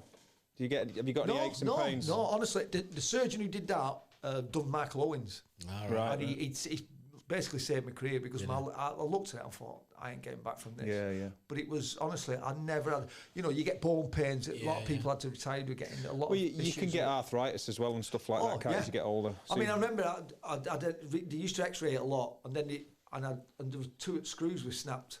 You could see them come away on X-ray, and I said to the doc, and he's going, "Everything's all right." I said, "Well, 2 screws have gone," and he's gone, one of them, double take, like I'm like, "Oh, for fuck's sake." Anyway, you're right. He said, "Well, I'll tell you what, we'll get it out, we'll whip it out." Anyway, put your glasses on, Shipman. Yeah, I know. But Jonathan Torby, who was it, Bolton lad who had a heart attack. Oh yeah, on field. Yeah, he saved his life. Yeah. That's the same, doc. Same doc. Yeah, same doc. Jonathan Tobin, fucking brilliant bloke. Yeah, what's his name? No, he used to buzz it. He said, "Brett, you must have a song about it." I said, "Yeah, they have one at Southampton. Tell me what it is." I said, "Right." They used to sing 30,000. He said, "Posh Pash is a slapper, and Nicky smell of cod. And when she's shagging Beckham, he thinks of Ormerod." Right, so that used to go down St Mary's. Right, so fucking the doc loved that. Fucking shit, but loved that. And he said, "Brett, just sing it to me." I'm like, "Doc, fuck off." I'm getting treatment like, "Brett, just sing it to me." But what a guy! What an absolute bloke! And he Moamba, I can't remember who it was. Moamba, yeah. Had a cardiac. He retired, didn't he? Straight away. He never played again, did he? Well, he was Wigan doc for a bit, and I'd been at DPD then with my mate Ilse, and because I'm working for Ilse and I'm going through my divorce, and we had the training ground, and there was a parcel for Dr. Jonathan Tobin. So I don't know if he ever got it. So I just wrote. I went delivering it. I wrote, "How are you, Shipman?" I wrote it on the title. It went out like that. But I've never spoke to him since. So I don't know if he must have got it. I went, "What the fuck?" That's me past catching up with me, sort of thing. Whether he saw it or not, I don't know. But brilliant. So I couldn't help it. Like Wigan training ground. Jonathan Thompson. So I'm like, "How are you, Shipman?" I thought, fucking, won't he be scratching his head on that one? He killed himself, did he, Shipman? I'm sure he topped himself in prison, or somebody got him anyway. Well, like Epstein. He killed himself. Yeah. No cameras, nothing there. Oh, God. Right, so from Preston, did you have a few loan spells? I did. Well, I was always one of them as well. When I either went on loan if I were coming back from injury, or I weren't involved, because obviously when I've been out of football, I mean, you get a lot of players who don't want to. I wasn't like that. Did you just want to play? I wanted to play, yeah, because I knew I'd lost a lot of years with my career. First loan spell I had was at Southampton. I went to Leeds. Obviously, when new manager, I weren't getting involved. I've been injured and ill. I come back, so I went up to Leeds. Wasn't fit. Played the first game live on Friday night. Sunderland. Split my boot, split my head, missed a fucking penalty. I remember taking the Jermaine right. Mark Poon, remember him? Poon. Yeah, Poon. Leeds were up there. Fucking Poons, guess right way. Split. I used to joke. I said the Yorkshire Ripper's more popular in Leeds than me, and he had a fucking hammer. So what chance have you got? I used to get fucking hammered off Leeds fans. But the thing is, every time, and I only had 4 games, and I got called back. But then I always used to score against Leeds. Yeah. So I used to fucking, and every time I used to go back. And they go, like, I remember playing for Wrexham, right, playing Halifax, and you get the guys in the books, and they're all these old guys, and he's like, the old Leeds fan, because you played, we signed that, and I signed that, and he go, "Remember that penalty you missed for us?" And I'm like, "Mate, with people like you, I'll never forget it." I said, "Can I just say one thing? I didn't do it on purpose." You think I fucking shot someone. Yeah, to be fair, I'll have a message today saying, "Mention that fucking penalty." Yeah, honestly, it doesn't, and And I was gutted because there's 2 places where I went on loan. I went to Oldham as well, but I fractured my foot in a training session and played 2 games with it. Didn't pick it up on X-ray. Well, it didn't go well. The Forest and Wigan went really well. We got promoted in that. The Leeds one, because Steve Craney, Steve Craney were at Leeds at the time. I was at Blackpool. I was at Southampton with Cranes as well. And then I was joint Bolton staff with him. And I went there, and I wasn't fit, but you know the size of the club. I've got to say, did you feel the size of Did you feel the pressure of the Leeds? Yeah, because, they printed a thing. Bear in mind, I'm from Lancashire, so that didn't go down well. But he's gone. Brett Ormerod scored on his every day he's played for. And I'm still at hotel going, pressure's on. Have I? And I'm looking, fucking hell, I have. So I've read paper before, and I'm thinking, fuck me, that's not a good start. You get a penalty, you think, fucking, I'm going to score my debut again. But also, I had 2 young kids and my missus had moved up, and that's when Leeds were going through the fucking thing. So they were moving it right. So I got an hotel. So I had a very young baby daughter and I had a 2-year-old son. I had a wife who was going through maternal thing with my daughter because she was, postnatal. Didn't want to go anywhere, but we had to go as a family. And we had an adjoining room. I forgot what hotel it was. And then we got kicked out after 2 days because they weren't paying the bills.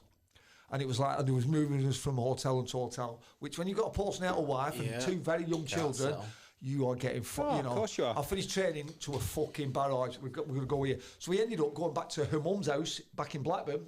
And I was travelling down. I was coming down the 62, which was a fucking nightmare. So I was going down the A59 to...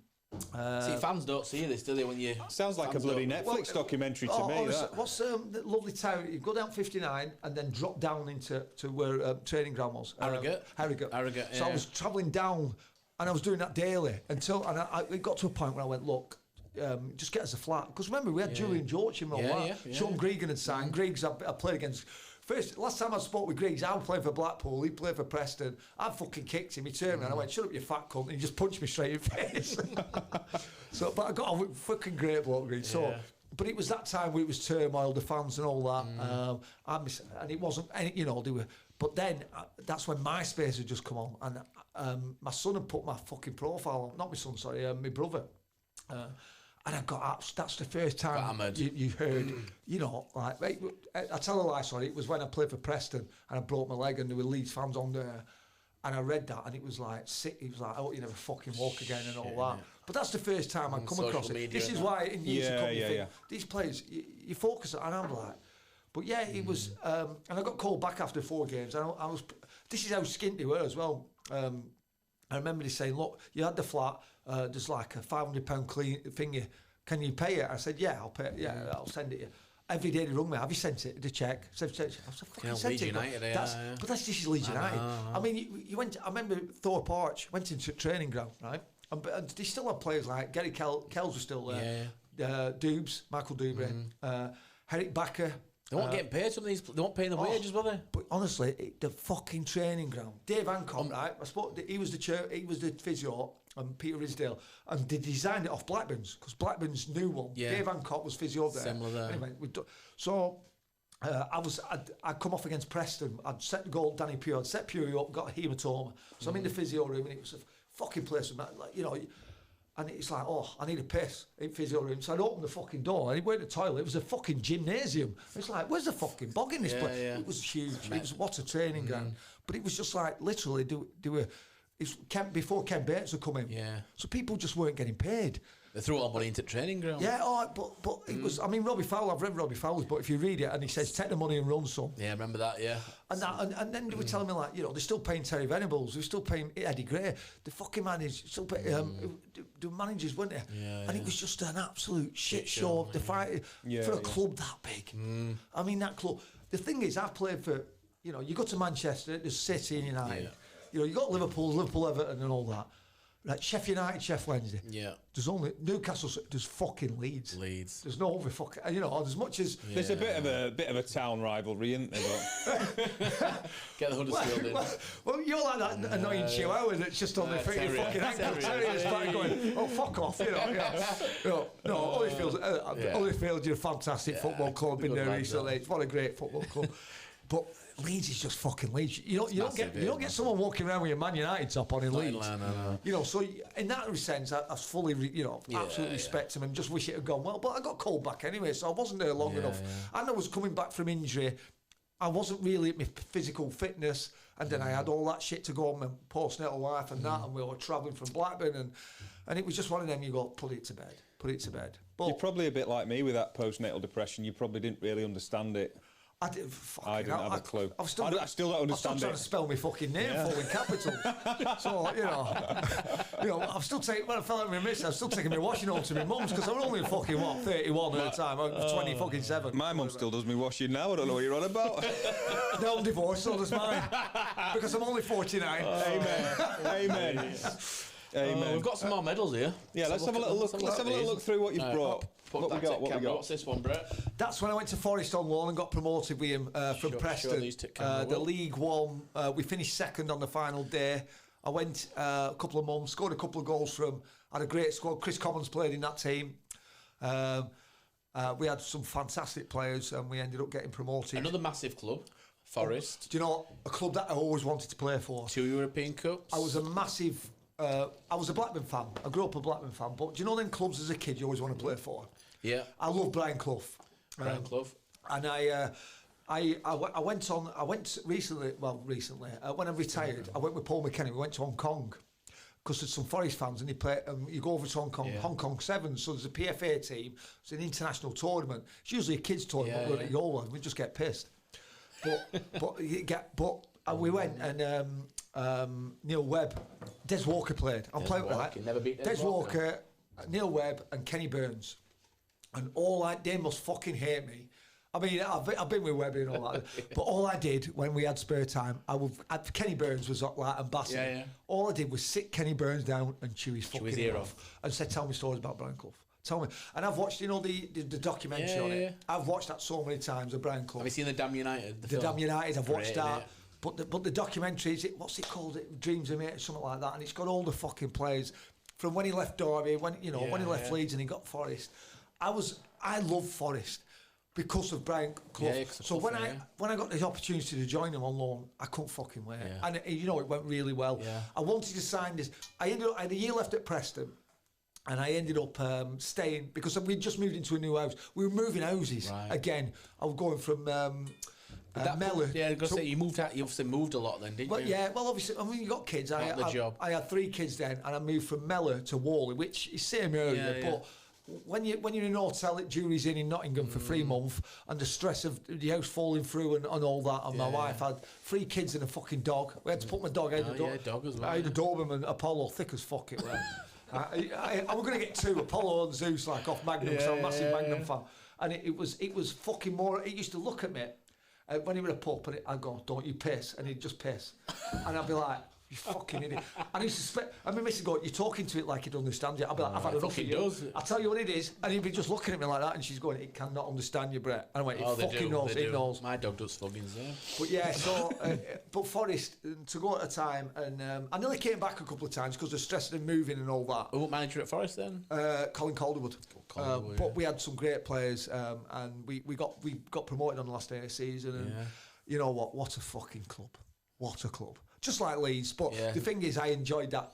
You got promoted. I think we beat Yeovil last game of season, and it was a full house, and the fucking celebrations and all that. And it was one of them that it was a bit. I'll come to it a bit more like the 2010 in a dressing room after, and I've got a picture of me and Keith Southern, and I was just sat there quietly, and everyone's celebrating, and you you just try and take it in.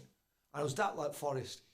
I was going back, so everyone's saying goodbye and all that, and I was sat in reception a couple of hours after, and I got fucking kit man, great bloke. He put all my Forest shirts in a bag, a Nottingham Forest bag. I was just sat in reception, and I'm just thinking, what the fuck's just happened? I've just got promoted with Nottingham Forest. They've won the European Cup, and I'm thinking back to all them. All them players that I played for them over the years. And then obviously I went on this Hong Kong trip, and fucking Des is there. Des Little's there. By mate, there's loads of ex-Forest players, but I've got Des Walker, Neil Webb, and Kenny Burns. He's won the fucking European Cup twice, And I'm like, and all I did was any downtime, sit there like that. Yeah. Tell me. Tell me. Tell me. Give us a story. I think you've brought you've brought some shirts Levi, in. Will you chuck Brett some shirts, Temple? We're going to show you some of his playing shirts. Well, give me the Leeds one, because that's the one I missed. Yeah. Yeah, let's show the Leeds the one you missed the penalty in. That's one that made Peter Sutcliffe more popular than me in Leeds. Just hold it up at the other side of you, Brett. On your other side. Yeah, you can see it on the camera. So you've got the Ormerods, number 9. Is this the one you missed the pen in? Yeah, it is.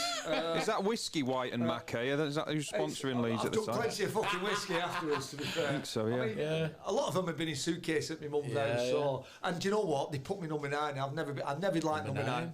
That fucking set me off. That's why you missed, you see. Because I always loved number 10, or I was always 16. When I've done well, I was 16 squad number or 10. Was you any superstitions? Anything that you did every match? Or? Terrible. Yeah? It's the only thing I've ever been. If you ever see me, we once played for Blackpool. One of my first games for Blackpool, I used to travel from Blackburn. Yeah. By the way, that's the last Blackpool shirt I ever played in. That's the last goal I ever scored. There's this thing where I'm celebrating, and the big old fans have a great picture. But that's the last shirt I ever wore. Feeler.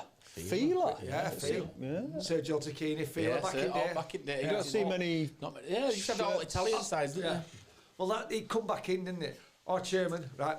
My neighbour, my neighbour next to when we got promoted, Martin James, right? He's ex-player, and he was working for Bet Victor, and he said, "Oh, we're in negotiation with Carl Oyster. For the Premier League year, you've got Bet Victor, right? Yeah. And I went, nah, we haven't. Anyway, what? No, I've a deal. I said, nah. I said, it ain't done yet, mate. And he's like, we used to talk about garden fence. He's gone, nah, Bet Victor, mate. I'm telling you. I said, I'll tell you now. Right? I said, give it a couple of weeks. He's like, I'm ringing him. He won't get hold of me. I said, I'll tell you why. Because he's got your fucking offer and he's going round to every fucking one for a better offer. I said, if we have Bet Victor, I said, I'll bet you £100 now we won't have Bet Victor. Who did we have? Wonga. He went out. We've got one here, Bayern Munich. What's this one? This is Owen Hargreaves' shirt. Owen Hargreaves. We got knocked out at FA Cup in 2002, 2003. So against Newcastle at home. And whoever lost was playing Bayern Munich. Remember, the winter break first came. Right, yeah. So they have... Is this the Southampton? This Southampton. Yeah, Southampton, yeah. So they've turned up with a full fucking team. And I mean, they've got... what was it? Roy Mackay was up front. There were Jeremy's in midfield. Is this year they won European Cup? Owen Hargreaves, Michael Ballack, and we drew 1-1. I scored for us. Should have scored 2. Michael Ballack equalised. I think it was 2000. Is this at Munich or at St Mary's? No, it's St Mary's. St Mary's. Sorry, Sorry, mate. So yeah, they turned up with a full strength squad. And we fucking battered them. Yeah. We should have won. I should have scored 2. Hargreaves match 1 shirt. It's a great shirt. We drew 1-1. They were unbelievable amount of players, and I managed to score. So I got Owen Hargreaves. It's a bit dirty, it's match 1, isn't it? But it's it's the original. Yeah. We'll tag him in that. Their kits. They had. Look, Adidas. I always have nice kits, but Adidas. Well, do you know that lads' players wear Under Armour now? These have the built-in Under Armour. Yeah, remember that. We've got a lad we knock about with a bit. Pete O'Toole. He does quite a lot with Adidas. He's a designer, and he's absolutely football shirt mad. So he's gonna love this. What we got here? One here? No, this is Danny Egan. I only tried to swap shirts with players that I played with and knew. All right. So we played Stoke, and obviously Stoke were 2-0 up against us. Spin that round a bit. Let's have a look. Higginbottom. Yeah, I mean, look at how they hang off you. I mean, my shirts. They were massive, weren't they? Yeah, they were like, Gustav, especially with me, I'm fucking 3 stone wet. Did you like long sleeve or short sleeve, Brett? Always short sleeve. Always short. Because I hated being cold, and I used to run around more than anyone because I fucking hated being cold. But I mean, look at they drain off you. But yeah, Dan, we were 2-0 down against Stoke. We come back and won 3-2. Right. And so I got Dan's. I was thinking the year that you played in Premier League, you didn't want to try and get Henry or any of them guys. You never asked. They stopped giving shit. Everyone wanted their shirts. So, yeah. And so I didn't. I think I got. That's my Preston shirt. Yeah. In fact, that's the Preston shirt I scored at Ellen Road. That one looks a bit smaller. Yeah, that does look a bit tighter. Diodor and Kappa, they're all getting a bit tighter then, weren't they? I bet that suited you by the time we got back in Prem with Blackpool, we played Chelsea. Theirs were all fucking tailored. Yeah. You know, I think one of the lads got Ashley Coles, and it's fucking, you won't get in it. I remember when shirts fucking thing in now. Tell you when shirts changed. Italy Euro 2000 Kappa. It all went to that really tight, and everything were baggy in 90s, and in 2000 it just went really tight. And it's like like it absorbs your sweat and all that, material. And it's stretching. It's all like it's like the swimsuits. They started wearing them swimsuits and they were breaking records, so they banned them. But that were it. They were fucking massive shirts. Plus, people were pulling your shirts at that point, weren't they? Have you got a favourite shirt or a favourite one that you like playing in, or? I've got my FA Cup final shirt that's in a frame in my local working men's club. Right, I mean, that's the original. We got 4, so I think there's one in my old school. Yeah. But my match worn one is there, and then obviously the playoff final in 2010 with the medal is in the Football Museum in Manchester. Which I still get people text me every now because I signed a 3-year deal back in 2010 and. Well, what is it now? 2026, 5, and it's still in there because one of my mates said. So, do you know what? Pays for Sky TV, doesn't it? It's no, do you know? That's the thing. I don't get. I got a fucking fire stick. It's purely on an optional basis. Thanks for the fire stick. Yeah. What's this shirt we got here then? Show another one. What's this one? Oh, this is. I had a loan spell at Wigan when we got promoted. I scored 2 goals at Leicester. Wigan. JJB. Who owner then when they won? Whelan. Yeah, Dave Whelan. Yeah, was he chairman then? Yeah, he was chairman then. Paul Jewell was manager. We had Nathan Ellington and Jason Roberts. Yeah. I remember I fell out with Redknapp and he went, "Don't bother going there, you'll not play." And he ended up playing and scoring a couple of goals. And I got recalled just before, but they won last. Jason Jarrett. Obviously, I've started rooming with Jay because I'd known Jay at Blackpool. Great set of lads, fantastic players. I can imagine it being a good club to play for Wigan. Well, I went to Jimmy Bullard. I'd never met Jim before, and Jace went. This is he went. We fucking met Jamie. We met Jimmy Bullard, didn't we? And he just he come in absolutely hammered. We're in this room in London. There's Miles Kane there, Fenners, Bullard, and he come over absolutely hammered, and he just looked at me and you, and he just went, "Who are these couple of cunts then?" And he walked off. Well, he went to me. He went, "Well, I can't wait to look at your cock each shower." And I went, and Jay Jarrett just went, "You've come to the gayest club in fucking Britain." And it's like, all right, well, I said, "Well, he's not that impressive, mate." Fucking brilliant. But what a club. I mean, I got called back before they won the last game to get promoted, but. Loved it there. Loved it at Wigan. Wanted to sign permanently because I fell out with Redknapp. Paul Jewell, I remember Paul Jewell there, Yeah, good manager. Who've we got here then? I've got another one. That's the Forest. I brought that one because the red one I can't find. I've got a black one that I scored against Northampton in when I brought, but. This one, I used to love this one. It's the only one I didn't fucking wear. We never wore the white kit. Umbro, away games we wore the black and the red. You know, but it's just when you look at some of these shirts now, what do you think of the state of some of the shop shirts you can buy for your kids and stuff? They're absolute garbage. The shirt that they're churning out now. That Umbro was really good. I won't buy a pair of Castor socks. Never mind a shirt. You can get them all from fucking Hong Kong, and they come like they're a third of price. You get 4 kits for the price. If you're trying, you got 3 kids, 2 lads, and they all want a full kit from the shop. It's £100 a time. Well, I'll tell you what, right? I'll tell you a quick story. When I apprenticed at Blackburn, because the replica kits always used to have the fuzzy badges on. Yes. Right. All the proper kits were embroidered. Right.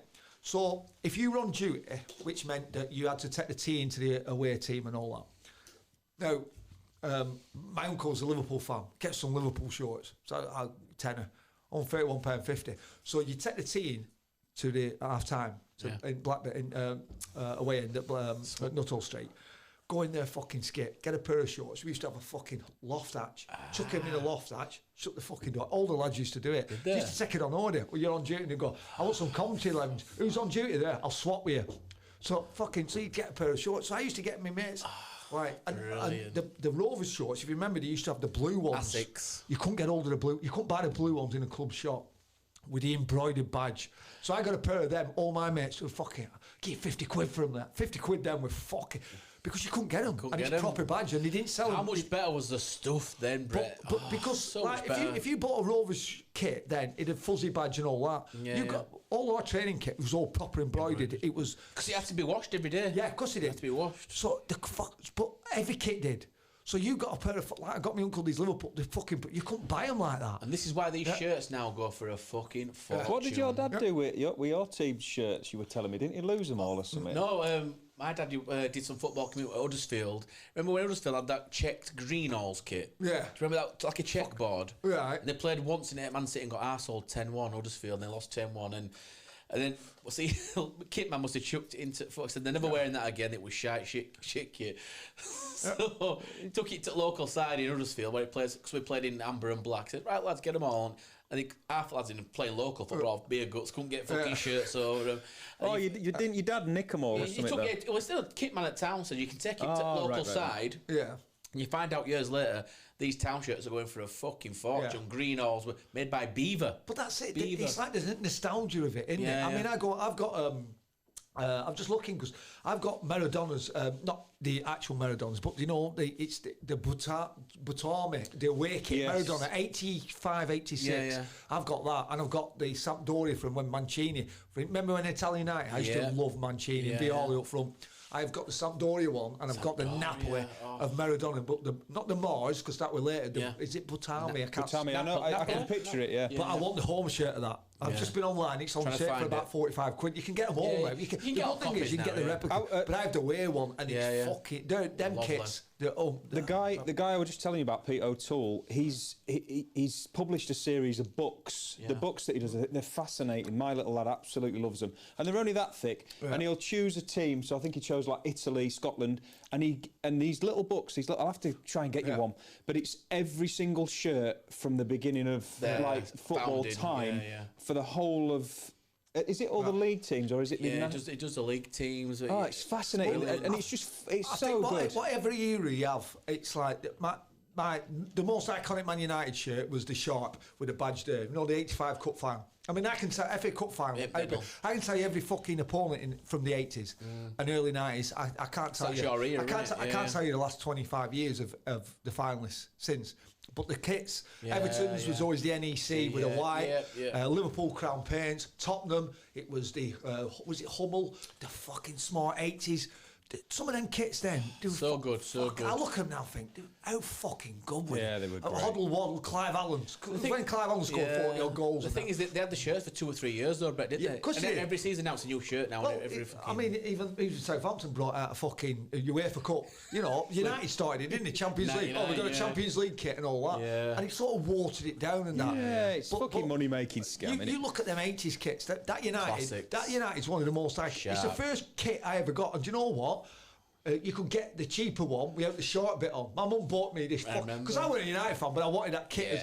But they bought me this, and it has the badge on. I've got a photo of about 8-year-old and have no sharp on. And my mate had the sharp. He had the blue one with sharp, and he's like, "You fucking pez." There were a lot of wanted shirts where United they had Adidas, but it didn't have the stripes on. Remember, it just had the What was that green goalie one? Was it a Schmeichel shirt? The green goalie one. Crazy ones at night. And there's a lot what was the Arsenal away? Yellow.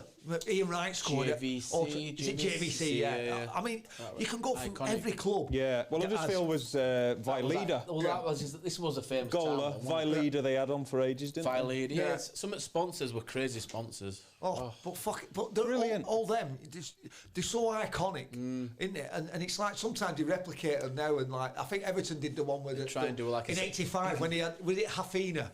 And they had the white, and then a few. I think we played with Lecoq Sportif. I mean, have you got any more of your shirts that you want to show us? Anything there standing out? Standing out. Let's have a look. Well, I've got Wrexham playoff. We just showed you that winners' medal from Wrexham. Yeah, I think that's. Is that the final? That's played. I can't. Hey, Brett, I bet you wish you were at Wrexham now. What money they're paying? Story of my life. Fucking. It's a story of my life. He's always there at the wrong fucking time. They say life's about timing. Mine's always been just a bit shit. Can't you go and give a chat for $3,000? They've got some money coming in there now. Do you know what? I went down, right? I'll tell you, I did a forum because if you watch the start of it, he said Brett Oram missed against Newport a chance. We could have gone up, right? Now, I've had Wrexham fans going, that fucking chance you missed. They make it sound like it was a fucking tapping. It wasn't. Andy Morell's shot, great save, it come back. I'm 30 odd, I can't get my leg up there, put it over the bar. They go and score the second one, right? That's at 0-0, they go and score. So for years, this has gone on. So I've gone and done a Wrexham forum recently. Now, right, so my argument is full of fucking Wrexham fans. And I said, my argument is, I said, you should all be I said, to tell you what it is, right? When Ryan Reynolds and Thingy took over, they were looking for a non-league project. Yeah. They were going to take Notts County, but they took Wrexham. Had I scored that fucking goal, right, we'd have been a league club. So they never would have picked Wrexham and they'd have got Notts County. I said, so here and now, I said, you're fucking welcome. And the whole place erupts in anyway. Fair play, I said, because you fucking some fans have hassled me off in here. Like, you know, again, he wanted them and even doing it on purpose. I said, but if I'd scored that goal, right, you would not be in the position you are now. You've got, you're a Hollywood fucking team, you know, all around the world, right? Then the fans. And what I will say about the Wrexham fans is that when I went there, they stepped in to save that club. Without them, that club would have gone under, right? And they kept it and thing it at that time, and we tried hard, but we should have gone up that year. Because we didn't go up that year, my second year, they couldn't afford it. They let players go and brought kids in, and it fizzled out. And do you think they're going to get into Prem? I think there's so, but. Look, you're competing with everyone. When Jack Walker did it, it was a new thing. Every fucker's everyone wants to do it now. Yeah, and the thing, look at Newcastle. If Newcastle had the fucking the reins took off, the shackles took off. Yeah, because was it PSR thing? Man City. I mean, Man City are going to get. They'll never come to court because of what's happened to these charges. Well, he's worth 5 point something billion, isn't it? Newcastle's is worth 95 point something billion. So he's worth fucking 50 times what the Man City guy is. Well, first bloke that could do it, apart from Jack Walker, then who came in at Chelsea, then when he just bought everyone. Oh, it was Abramovich. Abramovich. He just bought every fucker. Yeah, he came in and sort of took it to the next level. That's when Mourinho came in, wasn't it? But then what you've got now is that you've got countries bankrupt. Saudi Arabian money. You ain't got people who are Jack Walker came in as a football fan. Yes. He died blue and he was a blue and white. You know, he sold Walker Steel for 300 million, which is a fucking pittance now. You won't buy it compared to Premier League football. What it is now, but at the time he transformed Blackburn and he made that and all. And like I said, Michael Knight nearly bought United for 20 million back in 1991. That's just. And what Glazer trying to sell them for now? Yeah, it's 2 billion or something. But that's what I mean. This is why I said timing, Brett. Timing. Yeah, of course it is. But they tried to do the Super League because they wanted to break away the Asian market. Yeah, they can make more. You know, if they charge every fucking. It's ridiculous. That's why kick-off times now are at fucking dinner time or at 4, 5 o'clock. Well, Wembley always used to be 3 o'clock, didn't it? When the FA Cup final, when I was a kid, it was a whole day of a lot. Yeah. You get up in the morning, it'd be on in the morning, wouldn't it? And we go, have you had your breakfast? This is what we think the teams, you've got all ex-players, and then you get the players coming on in their suits and all that, and it'd be a whole build-up, 3 o'clock kick-off. And it didn't matter who were playing. I remember the fucking Coventry Tottenham game. Yeah. You know, as a kid, and the Liverpool Evertons, United Everton, Liverpool Everton obviously after the Hillsborough in '89, where I was a bit of an Everton fan because my mate was a Liverpool fan, and Blackburn was always a second division club, so you always had a first division club. So I was an Everton fan. So I remember, John Aldridge scored early door. My mates come round, he'll live fucking wanker, and all his dad. So then Stuart McCall equalised, I fucking ran over, bang, fuck off. As I'm walking down, they both jumped out, fucking Rush has scored. I've gone back there and smashed out the fuck off. And then obviously Rush scored again. Yeah. But it was like, that was FA Cup, it was a whole day. You got to live it though, Brett, you got to live it, and you played in the fucking thing. Do you know my biggest regret is that we got beat, I was devastated, and we walked past, and Bobby Robson was giving the trophies out, and the FA Cup was there, and I never touched it. You don't get to touch the fuck. There's a picture of me. There's a picture of me on the floor, like, and Chris Marsden picked me up, and I think, why didn't I just touch it? And I thought I didn't deserve to touch it. And I look back now and I think it's the most iconic trophy of my era. Yeah. And I was this far away from it, and I never touched it. Why didn't I fucking touch it? Yeah. Because I was that low at the time. I didn't think, and I think back. It's that pride as well, though, Brett. You've not won. It's that professionalism. Yeah. You've not fucking won. So but it's still, it's a thing. Just fucking, it's a trophy. But that I grew up. That game was the biggest iconic game. Talking of that, you played it fine. You've got a little plaque here. Show that to the camera. Yes, that's this one. That's a replica of the plaque that my wife and kids got me for my birthday. That was put into the new Wembley. Our dad scored the winner. Is that what it says? Our dad scores the winner in 2010. When we went back in 2012, by the way. My kids went down with me. I was obviously in the squad, and they took a picture of it. They found it. They're grown up a bit. How old were they being then, your kids? My eldest, 2010. My eldest was 10. Yeah. My lad was.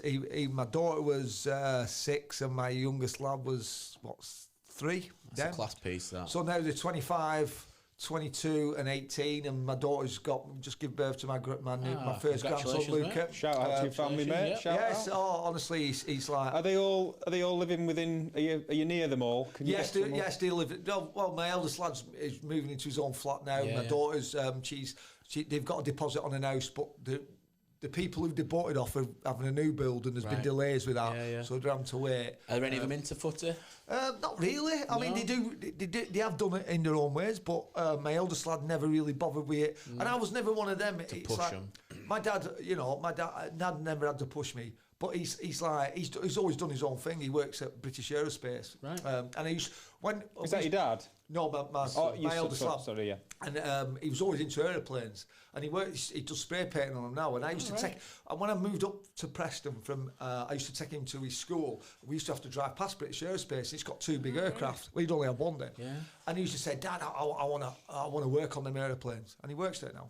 Yeah. And he has a fucking good living. He's doing well. But he went his own path. He never. And you know what? It's one of them. It's whatever. When he did do football, I went to every game and that. Well, how many fathers now push the kids, Brett? You see it when they're in the kind of fucking. They've signed Johnny at age 8 who plays for Man City, and he's and they're living their dream through the child. Which is it's fucking. Do you know what? It's like it's child abuse to me. And I took over my youngest lad's team for a bit, and I used to watch parents, and if they're shouting and screaming at the kids like that, and the kids are terrified.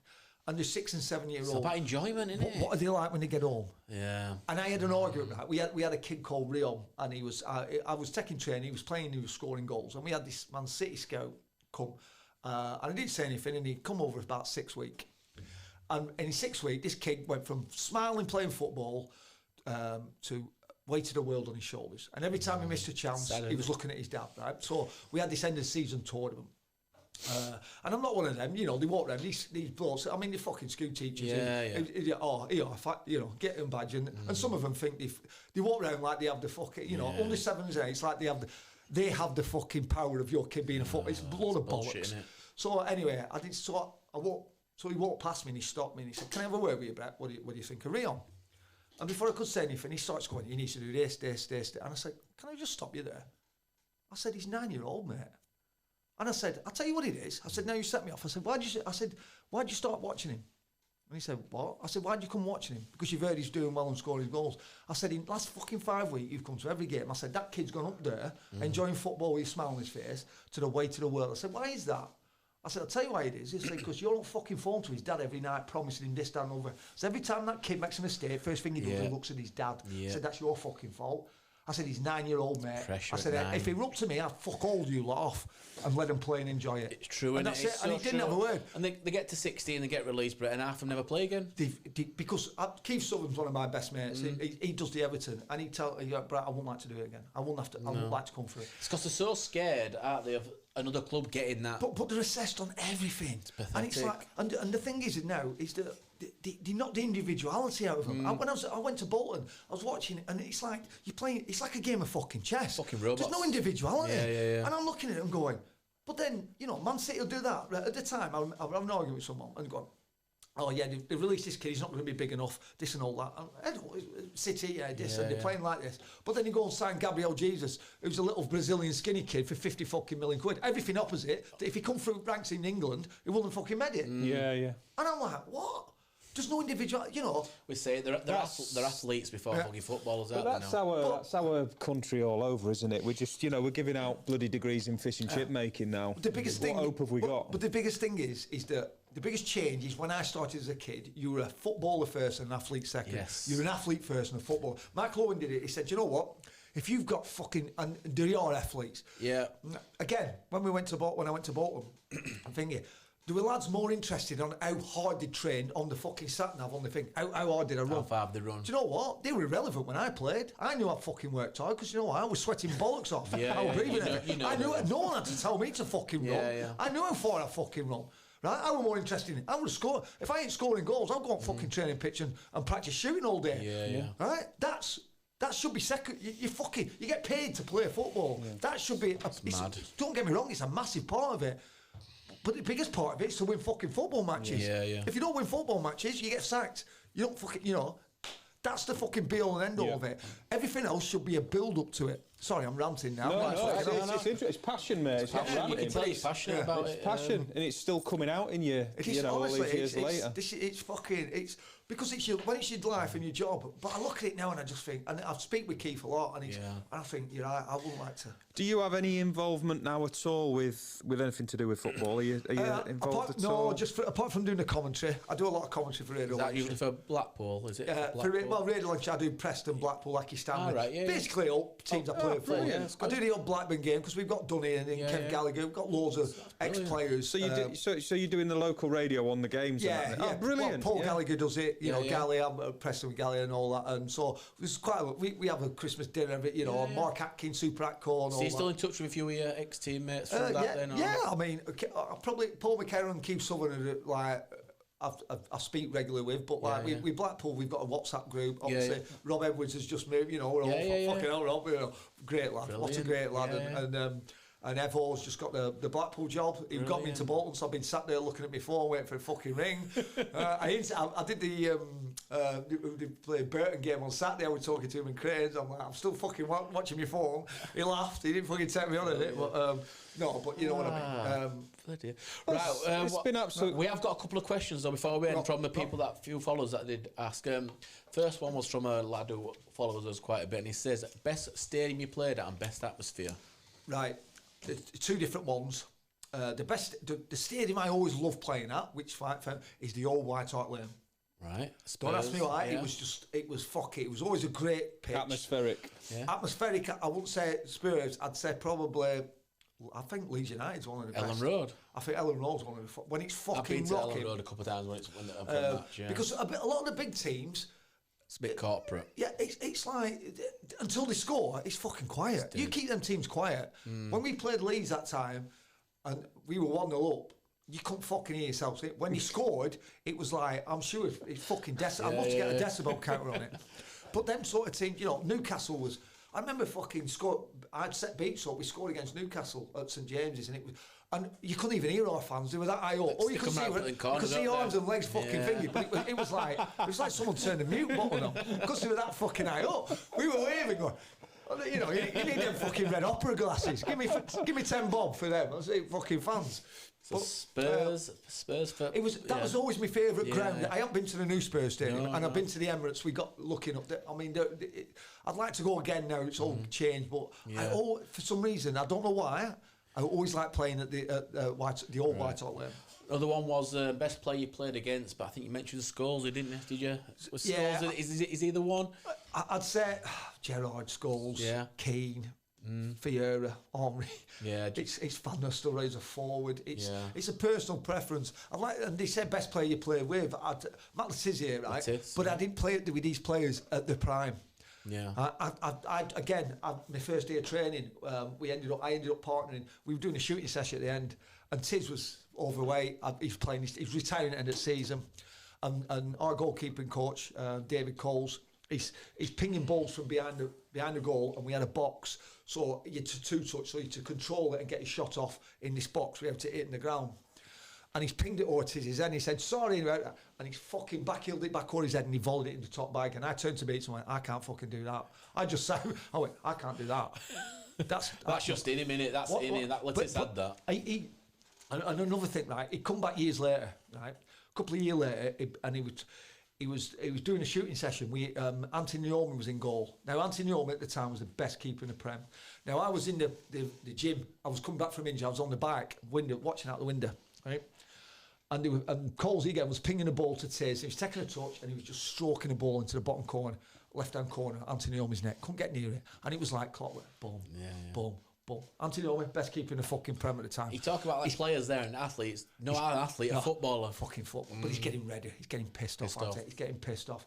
And the first time he tries to take an extra fault and cheat, he puts it in the other corner. And I'm just on the back going, fucking brilliant. He's the best keeper in the Premier League. And he's acting like that. And Tizzy's just going, brilliant.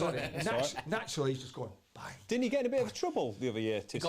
Sky got rid of him. He always does. I go down I used to go down every year, because obviously Franny Benali is the nicest man. Franny Bernal, his daughter's called Kenzie. Yeah. And my daughter's called Kenzie. We named her because when we moved down there, she's a thingy now. Oh, sorry, I should have turned that off. Phone ringing. Brilliant. That's my eldest boy, sorry. Kenzie Bernal, my son was, he was a fuck. So Kenzie, she was only young, she used to look after him. So, obviously my daughter's the only southerner in our family. Right. She was the only one born down there. So she's like, oh, ask Franny, like Kenzie as a name. So it's Bayern Munich game. I'm shitting myself. Franny's last game. I've sort of gone, Franny, look, mate, I said, congratulations. Yeah, look, we really like the name Kenzie. Do you, man? And he's like, of course, why? I don't fucking own it. Like, looked at me and said, why? Because I would, but still the nicest man I've ever met in football. His daughter she does all the presenting now and all that, but she was superb with Dylan. Brilliant. And that, and obviously, and then Jason Dodd. So I used to go down, so we used to have a play with a legend. So Tiz used to have a team. People pay Tiz, Jason Dodd, Franny and me, and we used to do a 4. I did it for a few years, like 2017, 18. So I used to travel all the way down from Blackburn, meet everyone, play 4 games, 15 minutes each way, 3 games, against teams. Once a year, my team won. Scored a great goal. It's on YouTube somewhere. And then I have a couple of pints with him, 2 pints, do the presentation and that, and then I'd drive back. Get back at early hours and then not be able to get out of fucking bed for 3 days because I'd be absolutely stiff as fuck. But I used to go down only to see them 3. And Doddsy was brilliant. He was captain. And I was chasing him in the corner. And he used to laugh like Sid James. And he's waiting for me to come run out and he twatted ball in my face. And he smashed me right in my beak. Got out of play. And he's just fucking done this Sid James. And I was fucking ready. I'm going to kill him. And he's looked at me and I just started laughing. He's like, I look fucking great. I love them. But, and what I will say is that they are absolute legends down there, and they're 3 of the nicest, most grounded people I've ever worked with, I've ever met, and I love them to bits. You got fond memories at Southampton. Oh, brilliant! Yeah, super. Next question we had was best moment in your career. Is there anything that sticks out? One moment? It's got to be the playoff final. That playoff final winning goal. Yeah, just because I remember I was all right. It was the hottest day of the year. I was 30 odd. And we was what you got to remember in that game. If you watch this, we actually played better in the semi-finals against Forest. Mm-hmm. Now again, Paul McKenna, my best mate. We never used to speak to each other before the game, but afterwards, we beat them at home 2-1, and they haven't been beat for 7-8 months, unbeaten. They were thinking, they thought, everyone that turned up. The last team to beat them was us. We beat them 4 times that year in September. Charlie Adams scored a worldie, but they battered us. We should have been beat 4-5. I remember watching it. I've watched. We sit down as a group on Sat, and we watch. You can go on tune and watch that game. Yeah. We go 1-0 behind. I nearly scored. Is this the Cardiff one? No, this is Forest. The Forest one. That game we fucking DJ Campbell scored. Yeah. I remember now. Yeah. But the last 10 games, we won 10 out of 11 games to get to the playoffs, and we went behind every game. And it's the only time in my life when we've gone behind. In the final, and gone, we knew we'd score. I don't know why. I didn't even shit. I couldn't fucking look at them because we're going to win. We're going to win. And it's the only time I've ever had that mentality under Holloway. He had that in us. You're going to win. And they scored. Just get the fucking ball. And we went back and we scored. They scored. Get the fucking ball. Score. And then I got the third. And then second half, me and Fletch come off. And it's only until I got off, I couldn't watch the game. I was shitting myself. I went in the dressing room. Billy Clark was up bench. I was getting Bill to run in and out and the fucking relief of that game. That's when I swapped that shirt. But on my way up, the kids give me that shirt, and then next thing, Shane Ritchie he's gone, hey bro, I went, fucking Shane Ritchie. It was mad. But then again, Alfie Moon. But the whole, because it was. We were relegation favourites. Yeah. Us and Scunny, lowest budgets in the league, never be done again. We had fucking Chaz. He scores an unbelievable free kick. We're training at what was England's old training ground? Before St George's Park. Lilleshall. No, not Lilleshall. Fucking hell. Is it not Belt? I forgot. Bishop Auckland. No, Bishop Summit. Bishop Summit. Yeah, I do remember. Right, so we finished. Right, we trained on the last day before the game, and Charlie Elm's taking free kicks, and he fucking stanched one. And I went, oh, dickhead, get on coach, save that for tomorrow. Yeah. And he started laughing, and then he hits that fucking free kick. And it's the best free kick. We were all behind it. And Brilliant. I watch it now and just think the keeper doesn't get anywhere near it. But we were all in that mentality. Yeah. And we battered them, especially first half. Yeah. And it was just, again, there's a picture of me and Keith and Tom, our assistant manager, and we just sat there. And what you got to remember is everyone's going fucking mad in the dressing room. There's beer going and all that. And it was just us three. And I just sat, look, I'm looking at Keith and just said, what the fuck has just happened? It's like, just take it in, like a at Forest. Just stop. Just fucking take it all in. Everything's everything's going manic. Like everyone's fucking freaking out. Yeah. Just take that time out. And I was just like, and someone took a photo. I don't even remember why they photoed, but I remember it, and I just look at it, and every time I look at it, it's just that. What the fuck have we just done? You know, Can I just ask you one sort of question from myself? Living that life and being in that spotlight and playing for all them teams, I mean, you've played for quite a few teams here. How do you deal with coming back to normality after that kind of life of exciting life you're living? How do you deal with it? Do you struggle with it at all, or do you just assimilate back in? Or no, it's terrible. It's the divorce rate. It's partly why I got divorced. I've been with. I wasn't with my wife. You know, a lot of people. Your Premier League, your fucking money and all that. I was with her since school. Yeah. We were together since I was 16. You know, when I broke my leg, the 2 times I broke my leg, she was the one that fucking dragged me back up. Without her, I wouldn't have got back into football. Yeah. I was fucking depressed and things like that. But it was a thing of and I'd never. I suppose when I retired, there's part of me is just I wanted it because you've done it all your life. I just wanted a fucking break. And we were doing other things. You were doing the gym and all that. It didn't go well, and it fucking ended up nearly bankrupting me and stuff, and the pressure of that and all that. And I had 3 kids, and it was so many elements. It was like a tsunami of shit that went on. Plus, trying to deal with the fact that you retired. Yeah. And I think the biggest thing that really fucked me up, if I'm totally honest, is that when you're a footballer, you get told what to do, where to be. It's your life. It's like being in the army. Military life, right? Yeah, it's a routine. Even when you have your summer holidays, right? You go in second goal. You need to do this. You come back fucking so many pounds. I remember one time I come back from Spain. Right? We're in fucking Southampton, and it was like, if you're over this weight, it's £1,000 a fucking pound. Right? I've gone in. You know, we've gone in boots shopping 2 days before I go back pre-season. I've gone on that fucking thing, you know, you can test your heart rate and all that. I'm £5 up, I'm £5 down. I've gone back into I've gone home, fucking wrapped me selling bin liners and done fucking 20 miles. I'm sweating like fucking, you know, I'm fucking like trying to get fucking, like I've just come fucking, get HIV, that's the only way I'm going to lose. But you're in a routine, and it's all that. And then when I retired, for 6 months it was brilliant, because you could get up and do what you want. But then she was doing the gym, so I was like, didn't know what to do. But then my house become my prison, and every day melted into it. I didn't even have to get up to get my kids because they were older. They were going to school this time. Do you know what I had to focus on? The thing, and I'd sit downstairs, and I think I'll have a couple of cans, and you think I've had 4 cans, and I'd had 12. Right. And before you know it, you sink into a fucking thing. Yeah. And I just remember focusing on, because when I was a kid, I used to watch Bergerac with my dad, and it was on like a Sky drama, Sky drama, it was on drama. And then that was my life, looking forward to a fucking Bergerac at 10 o'clock. You know. And it was a lot. And I look people won't have known that, bro. But I look back at it now, and there's a lot of, and it was horrendous. But you find a way of coping. But it's only, you know, when you don't, you know, they say you don't realise you're mad until. I look back now at the things I was doing at that time, and I'm thinking, what the fuck were I doing? But it was a gradual thing, and it was over. And then obviously my marriage and everything collapsed and that at the same time. And it's took me. It's been 7-8 years, and it still took me a lot. I suppose doing the radio show and stuff does help, because you just it was a window of fucking just gives you that little touch back. The one thing I learned to do was when I was fucking drinking and all that was to I could always function. Yeah, I would have fucking things where I'd scrape my eyes out and then just fucking wash my face and go out and laugh and joke. Yeah. And then and then I'll come in and go, How many blokes can do that? I'm quite good mates with Paul Riley, who were fullback for Huddersfield Giants for a long time, rugby league, and I know he struggled a lot. Yeah, he struggled, but he was the rock and roll of rugby league. I mean, he was just a party animal, wasn't he? And he was an animal on the pitch as well. But fantastic. If anybody wants a Battenberg, don't be leaving them here because I will eat them all. Please. What about the Peronis? And there's some Peronis.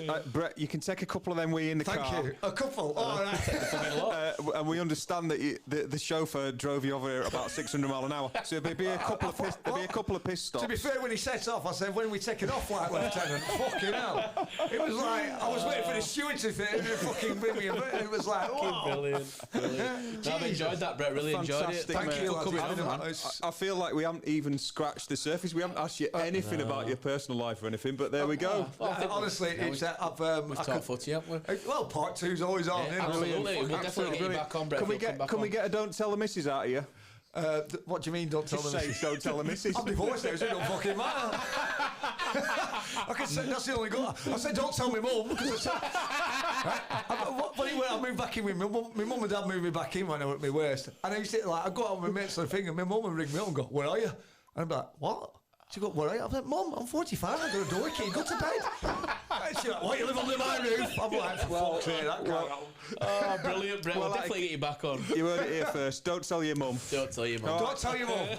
Don't tell your mum. Thank you so much, cheers, mate. Brett. No, cheers, mate. Thank you. It's been a pleasure. Oh, brilliant, that. Cheers, lads.